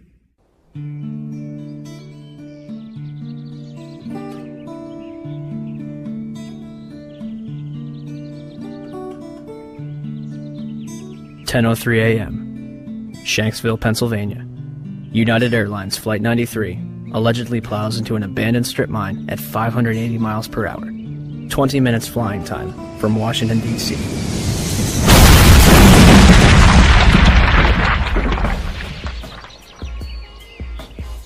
Originally, the official story is that passengers on board the plane overthrew the hijackers and sacrificed themselves to prevent further casualties. The 9/11 Commission will later conclude that hijacker Ziad Jarrah, anticipating a cockpit overthrow, crashes the plane into the ground. Debris from Flight 93 was found considerable distances from the crash site. The debris here is spread over a 3 to 4 mile radius, which has now been completely sealed off and is being treated, according to the FBI, as a crime scene. This is one of those cases where the pictures really do tell the story, that sort of the most horrifying aspect of this particular crash scene is how little debris is visible. That's really all you see is a large crater in the ground and just tiny, tiny bits of debris. There has been at least one report that the investigators out there, and there are hundreds of them, as I said tonight, have found nothing larger than a phone book. Well, Darren, in the last hour or so, the FBI and the state police here have confirmed that they have cordoned off a second area about 6 to 8 miles away from the crater here where this plane went down. This is apparently another debris site, which raises a number of questions. Why would debris from the plane, and they identified it specifically as being from this plane, why would debris be located 6 miles away? Could it have blown that far away? Seems highly unlikely. Almost all the debris found at this site is within 100 yards, 200 yards away. So it raises some questions. We don't want to over-speculate, of course. It seems to me from covering a number of plane crashes on the scene that, if nothing else, you can say this is not typical for a plane crash to be spread across an area this large. It certainly doesn't make sense because most of the debris has been found in a very compact area within 100 yards, 200 yards, maybe a little beyond that. And then all of a sudden they're telling us 6 miles away they have another concentration of debris. They say it's very small pieces. Most of these are very small pieces. Most of the pieces here are no bigger than the size of a briefcase, they say, and the pieces 6 miles away maybe even smaller than that. Did they find a plane in Shanksville? Within the last hour. I want to get quickly to Chris Kanicki. He was back there just a couple of minutes ago, and Chris, I've seen the pictures. It looks like there's nothing there except for a hole in the ground. Basically, that's right. The only thing you could see from where we were was a big gouge in the earth and some broken trees. From where we could see, there wasn't much left. Any large pieces of debris at all? No, there was nothing that you could distinguish that a plane had crashed there. Smoke, fire? Nothing. It was absolutely quiet. It was actually very quiet. Nothing going on down there. No smoke, no fire. Just a couple of people walking around. They look like part of the NTSB crew walking around looking at the pieces. How big would you say that hole was? From my estimates, I would guess it was probably about 20 to 15 feet long and probably about 10 feet long or 10 feet wide. What could you see on the ground, if anything, other than dirt and ash? And you couldn't see anything. You could just see dirt, ash, and people walking around, broken trees. From the Somerset County coroner to the mayor of Shanksville, almost every eyewitness would remark how little of the plane and its passengers remained. But when I got there, I wondered to myself, where is it? The plane was just totally disintegrated. The only thing we didn't see were people. Nothing to indicate that there was even anybody on the plane. I remember asking a state trooper that was there to be sure, is that where the plane went down? It was so hard to tell because there was nothing around. The Pennsylvania state website puts it best. It is difficult to believe that a 757 plunged into the ground with such force that the plane literally disintegrated and created a still, smoldering crater. Is there any historical precedent for a commercial airliner disintegrating upon impact. The emergency services realize their task is hopeless. Jod Heavey and his team confront the horror of the scene. The twisted wreckage of 191 lies scattered for hundreds of meters. Debris has smashed into the trailer park, destroying 5 homes. In 1988, Pan Am 103 exploded in mid-air over the town of Lockerbie in Scotland, killing 270 people. Terrorists checked a bag containing a bomb into the hold, but didn't board the plane. The sea below them is on fire.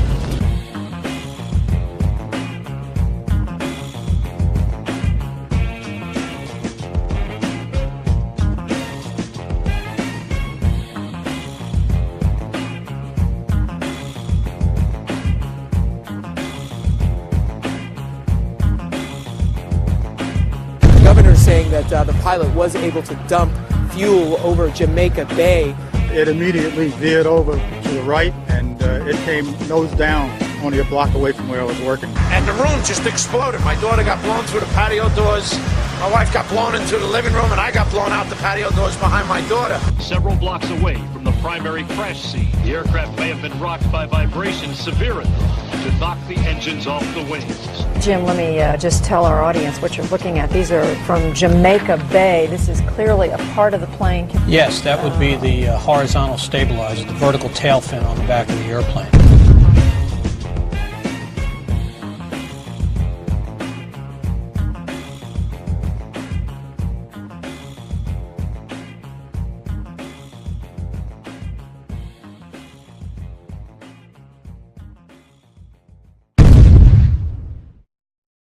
In 2006, during the trial of Zacarias Moussaoui, the FBI managed to provide a multitude of evidence that appears to have survived a catastrophic crash in near pristine condition. Among the exhibits were a red bandana, a Kingdom of Saudi Arabia driver's license, John Talignani's driver's license, and flight attendant Cece Lyle's personal effects, including her driver's license and Marriott hotel card. Although a 757 managed to obliterate itself upon impact, paper and fabric managed to survive without a scratch. They also released pictures of an engine and 2 pieces of fuselage. It is not specified where those were found. Once again, the FBI stepped in to supervise every aspect of the investigation. They repeatedly denied family members' requests to listen to the cockpit voice recorder. The FBI gave in on April 18, 2002, as long as the victims' relatives didn't talk about it. And for some reason, the last 3 minutes were unaccounted for. No explanation has been given. Even after Zacarias Moussaoui's sentencing, the actual cockpit voice recorder has yet to be released. The 9/11 Commission concludes that the military was not informed of Flight 93 until 10:07, minutes after it had crashed. We heard the explosion. Actually, our power had gone off, and then we felt a tremor. We had just gotten up, and the next thing I know, it sounded like a missile came across our house. I mean, they were going that fast. It was flying. It was coming from that direction. I have no idea what it was. Oh no, it wasn't. It wasn't the aircraft that crashed. No, it's hard for me to believe that they did not know about that aircraft until 10:07. That's difficult for me to believe. Despite the discussions about military assistance, no one from FAA headquarters requested military assistance regarding United 93, nor did any manager at FAA headquarters pass any of the information it had about United 93 to the military. A year after 9/11, military officials were telling an entirely different story, that Flight 93 was being tracked. In the Pentagon Command Center, there's a report of another hijacked plane, United Airlines Flight 93. We received a report from the FAA that Flight 93 had turned off its transponder, had turned, and was now heading towards Washington, D.C. The decision was made to try to go intercept Flight 93. The rules have changed. We could do something about it now. Colonel Bob Marr is in command at the Northeast Air Defense Sector base in Rome, New York. The words that I remember as clear as day was, "We will take lives in the air to preserve lives on the ground." Marr orders his air controllers tell the pilots to intercept Flight 93. United Airlines Flight 93 will not be allowed to reach Washington, D.C. The closure time came and went, and nothing had happened. So you can imagine everything was very tense. Flight 93 is about 175 miles north and west of Washington, flying over Somerset County, Pennsylvania. Up above, a fighter jet streaks by. It was about 10:03 that the fighters reported that Flight 93 had crashed.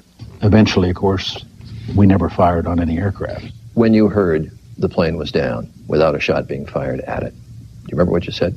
We just witnessed an act of heroism. Was Flight 93 downed by hijackers in an open field in Shanksville, Pennsylvania? Or is the truth being withheld from the public?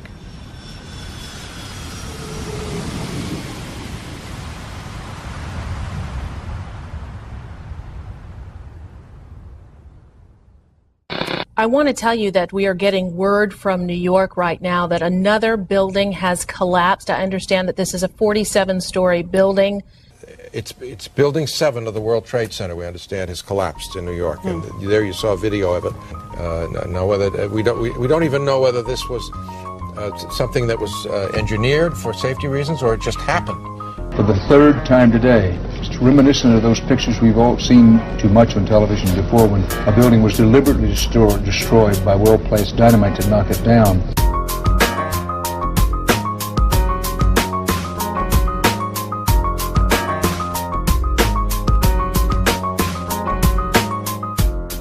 In 1984, construction began on World Trade Center Building 7, a 47-story office building, 570 feet tall, and 300 feet away from the North Tower. It opened to the public in 1987 and housed offices for Department of Defense, Securities and Exchange Commission, and the Internal Revenue Service. Building 7 was considered the Central Intelligence Agency's largest station outside of Washington, D.C., and was also the Secret Service's biggest field office. Numerous cases would be closed due to its destruction. On June 8, 1999, Mayor Rudolph Giuliani's Office of Emergency Management Command Center on the 23rd floor is opened. The command center on the 23rd floor is bulletproof and bomb-resistant, with its own air supply and generators. It's linked to city airports, the Coast Guard, and the Pentagon. Computers will soon have detailed blueprints of every major building in New York City, as well as evacuation routes. Hurricanes and heat waves would be handled here, as well as terrorist attacks. Though New York officials say their facility is not impenetrable, they're confident it could handle even the worst crisis imaginable. Deborah Fayerick for CNN, New York. The 50,000 square foot center has reinforced, bulletproof, and bomb-resistant walls, its own air supply and water tank, beds and showers, and 3 backup generators. It has countless monitors which oversee police and fire department responses, and it is staffed around the clock. Hours before the first plane would strike the World Trade Center, Building 7's alarm system would be placed on test status at 6:47 a.m. for a scheduled period of 8 hours. This normally occurs during maintenance, and any fire alarms from the building are disregarded. After the second plane strikes the South Tower, the building's power is shut off and its tenants are evacuated. The major fires in World Trade Center 7 were as follows. On the east face, between floors 11 and 12. On the north face, on floors 7 and 12.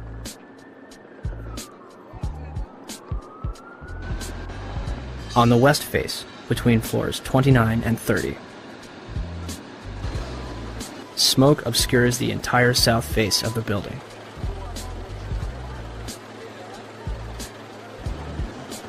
By 3 p.m., Chief Daniel Nigro of the FDNY had set up a collapse zone around Building 7. After 4 p.m., news outlets began reporting that the building had collapsed. We are getting information now that one of the other buildings, Building 7 in the World Trade Center complex, is on fire and has either collapsed or is collapsing. We've got some news just coming in, actually, that the Salomon Brothers building in New York, right in the heart of Manhattan, has also collapsed. Now, more on the latest building collapse in New York. You might have heard a few moments ago I was talking about the Salomon Brothers building collapsing. And indeed it has. Apparently that's only a few hundred yards away from where the World Trade Center towers were. And it seems that this was not a result of a new attack. It was because the building had been weakened during this morning's attacks. We'll probably find out more now about that from our correspondent, Jane Stanley. Presumably there were very few people in the Salomon building when it collapsed. I mean, there were, I suppose, fears of possible further collapses around the area. That's what you would hope, because this whole downtown area behind me has been completely sealed off and evacuated, apart from the emergency workers. That was done by the mayor, Rudy Giuliani. Jane, I think many of us, when we heard the news, perhaps on the radio earlier today, were completely flabbergasted by it and just couldn't comprehend it. I mean, it almost sounded too far-fetched. I was wondering what it's felt like for you being in Manhattan. Well, unfortunately, I think we've lost the line with Jane Stanley in Manhattan. Perhaps we can rejoin her and follow that up later. Where did CNN and BBC get their information, especially considering the building was still standing directly behind their reporters? The collapse of the building at 5:20 p.m. would cause speculation as to how it fell. The collapse of the main structure takes place in approximately 6.5 seconds, and the building falls symmetrically into its own footprint, barely damaging the surrounding structures. It will create a pyroclastic cloud that mushrooms down surrounding streets. Initially, it is assumed that the building's diesel tank may have been responsible for the collapse. The Federal Emergency Management Agency's report in 2002 will state that the specifics of the fires in WTC-7 and how they caused the building to collapse remain unknown at this time. FEMA does analyze the collapse of Building 7, but then they say our best hypothesis has only a low probability of occurrence. This needs further investigation, and I certainly agree with them on that. Then NIST is handed the ball. It's kind of a hot potato. Okay, NIST, you explain the collapse of World Trade Center 7, this rapid, straight-down collapse of this 47-story skyscraper. Sadly, by this time, virtually all structural steel from Ground Zero had been recycled, and no steel was recovered from Building 7 for investigation. As of this date, NIST is still working on their final report. Well, NIST decoupled the study of the collapse of Building 7 from the analysis of the collapse of the towers. So now it's sitting over here. The report on the collapse of Building 7 from NIST is long overdue. We're still waiting for it, hoping they have an explanation. We are looking at it. There's actually a very good write-up recently from Controlled Demolition Experts, which you probably ought to read. We haven't finished the investigation yet, so I'm not at liberty to talk about any intermediate findings. The collapse is assumed to be caused by a combination of fire and structural damage. Did any other surrounding buildings suffer a complete collapse at near freefall speed? Building 3, a 22-story building directly below the Twin Towers, was split in half by the South Tower's collapse. Although the building was severely crushed by falling debris, the structure remained standing. Building 4, a 9-story building east of the South Tower, was almost completely destroyed. The remaining structure did not collapse. Building 5, a 9-story building east of the North Tower, suffered from severe fires and structural damage. Building 6, an 8-story building between the North Tower and Building 7, suffered a giant gouge in its roof and severe fires.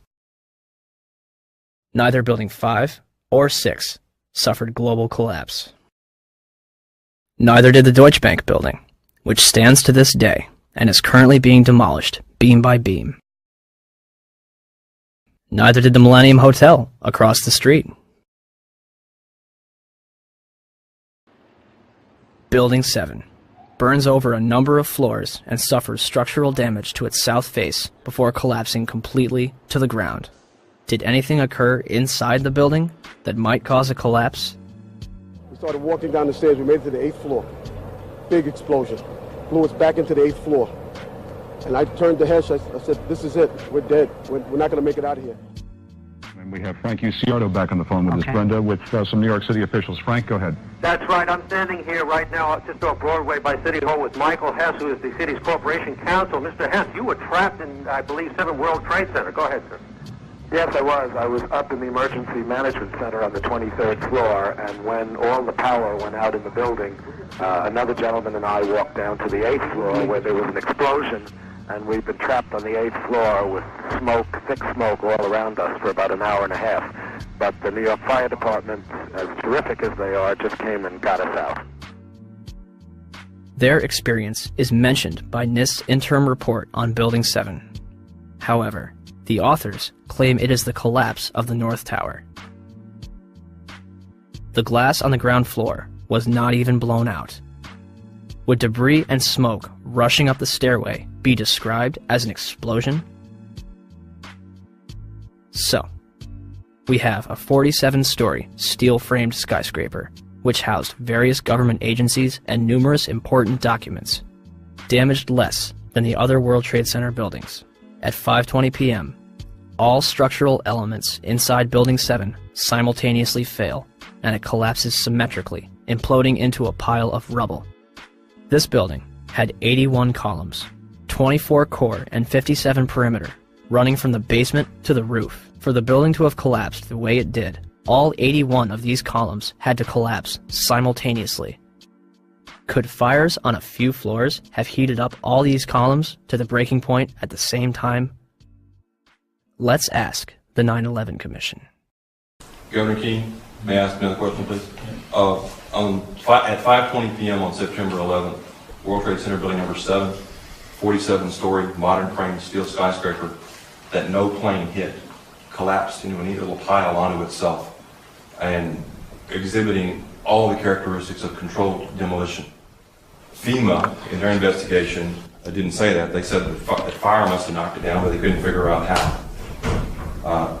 Video evidence shows what appears to be explosive squids going up the side of the building from south to north or from bottom to top as the building collapsed. There was molten metal found in the basement of that building at temperatures that exceeded anything a normal fire could cause. With all the confusion about what happened to Building 7, why is there not a word about the collapse of that building in the 911 Commission report? We didn't see any evidence of the kind of thing you're talking about.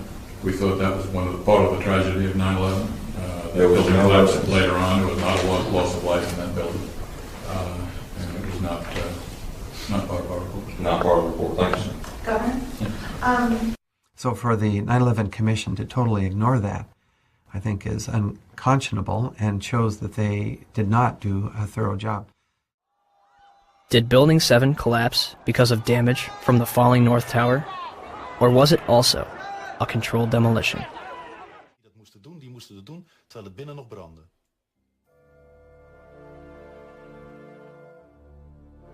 Ja, dat is vreemd. Reactie op de beelden die we laten zien is onbevangen. Zie je vanaf boven gaan? Nee, je gaat vanaf onder. Die gaat vanaf onder, ja. Toch? Ja. Ze hebben gewoon kolommen weggeblazen. Er is nagesprongen. Dit valt anders dan het World Trade Center. Vind je niet dan? Ja, je ziet het, de onderste verdiepingen gaan eerst. Ja, en de rest zakt er gewoon in. Dus dit is controlled demolition. Zeker weten? Zeker weten. Er is nagesprongen. Dit is in opdracht gebeurd. Dit heeft een team gedaan van experts. Maar dit is ook op 11 september gebeurd. Dezelfde dag? Dezelfde dag. Dezelfde dag? Weet je dat zeker? Ja.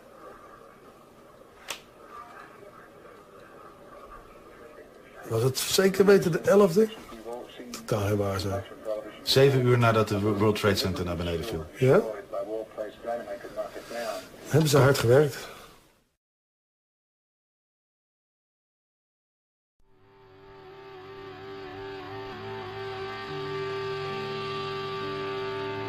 In the aftermath of 9/11, citizens and politicians alike would demand that steps be taken to ensure such attacks never happen again.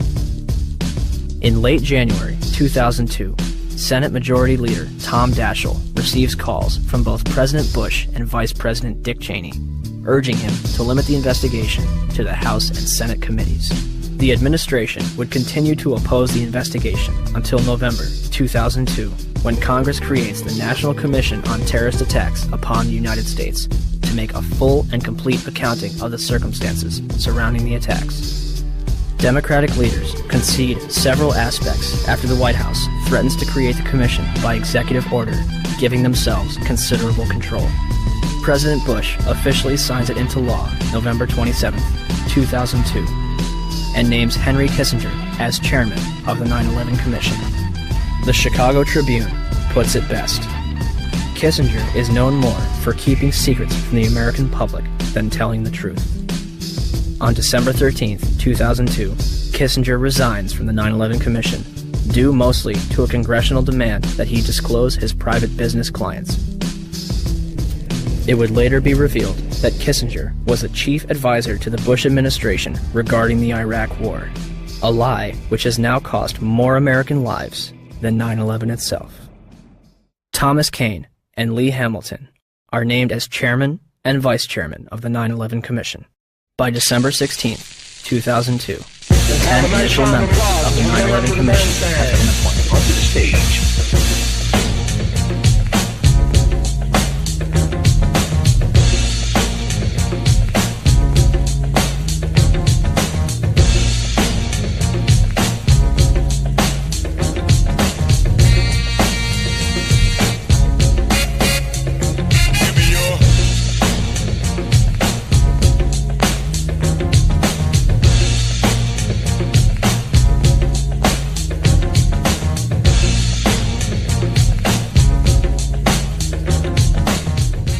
And the man missing from this picture?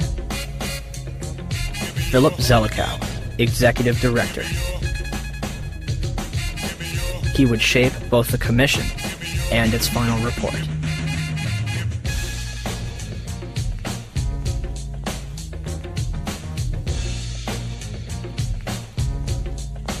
The 9/11 Commission begins its investigation with a time frame of 18 months and a starting budget of $3 million.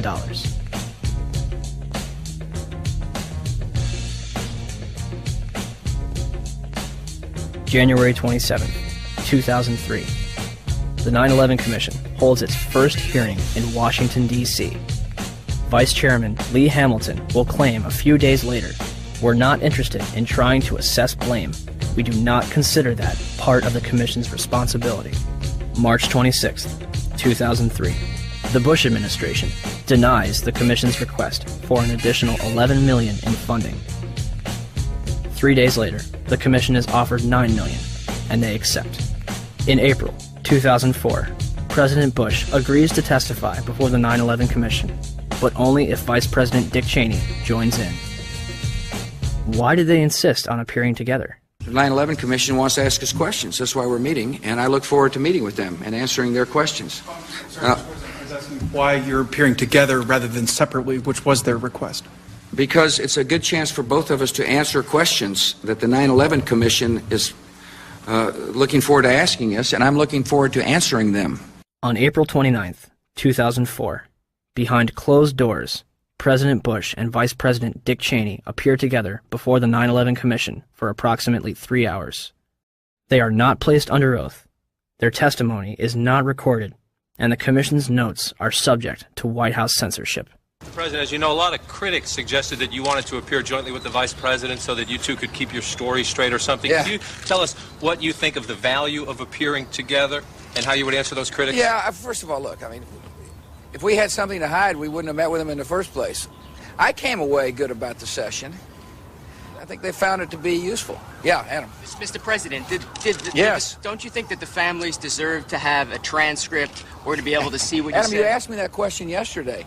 I got the same answer, yeah. May 19, 2004. Rudolph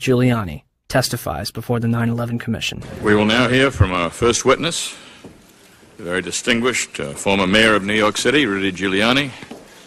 Mayor Giuliani, would you please rise and raise your right hand and place you under oath?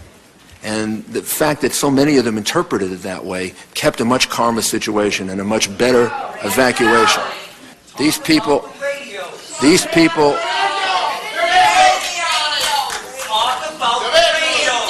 would please ask.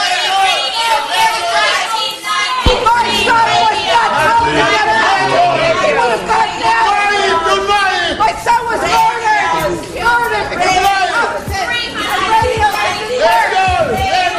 You are simply wasting time at this point, which should be used for questions.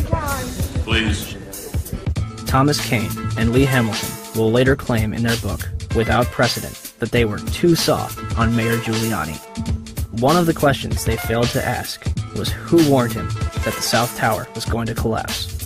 Mr. Mayor, can you hear me? I can, Peter. Are you talking about did you go immediately to the Office of Emergency Management? I went down to the scene and we set up headquarters at 75 Barclay Street, which was right there with the police commissioner, the fire commissioner, and we were operating out of there when we were told that the World Trade Center was going to collapse. And it did collapse before we could actually get out of the building. Who didn't warn everyone in the building? I admire that greatly, and I think that may very well be one of the reasons for your leadership and your cooperation in this commission.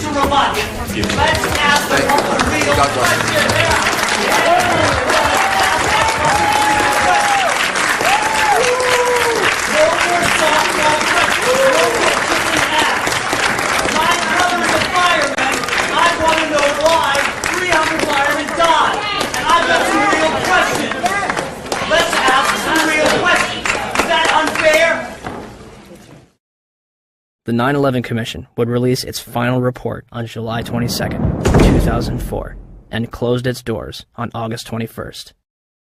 So the 9/11 Commission was a cover-up. The question is what it was covering up. The charitable explanation is gross negligence, malfeasance, misfeasance, and what you call it, okay? If you can't read all 571 pages of the report, in August 2006, the 9/11 Report comic book was released.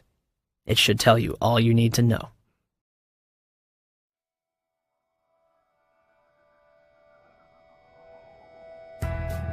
On the morning of September 11th, 19 Arabs boarded 4 commercial airliners at 3 different airports and crashed them into the World Trade Center and the Pentagon, with 0 military intervention. Or, we have been and continue to be lied to about the events of September 11th, and that elements within the United States government and mainstream media continue to cover up the truth. These are the same people that lied about weapons of mass destruction. They endorsed a lie that's killed several 100,000 innocent people overseas. Could they also endorse a lie that killed almost 3,000 innocent people in our own country? Our entire foreign and domestic policy has been based upon the events of September 11th. It has enabled the passage of Patriot Act 1 and 2,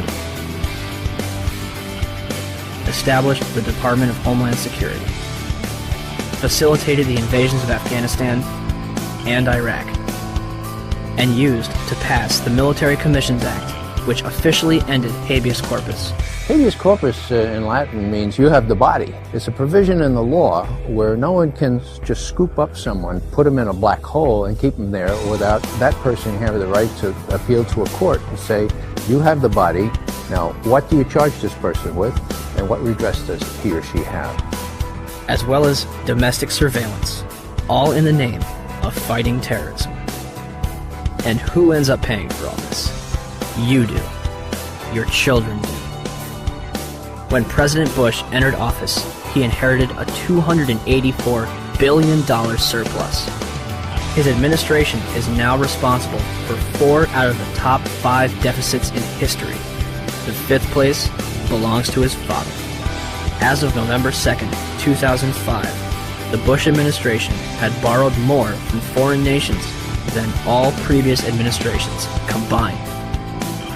From 1776 to 2000, 42 presidents borrowed a total of $1.01 trillion from foreign governments and institutions. From 2001 to 2005, the Bush administration alone borrowed $1.05 trillion. Where does this money go? The government designed by the people, for the people, has turned its back on us. Or have we turned our backs on it? They spy on us. They torture and imprison innocent civilians. Ask yourself, what's happening? Where are we headed? And would we be here today without 9/11? Will somebody please tell us who's in charge? We need order. We can't stand this new world slaughter.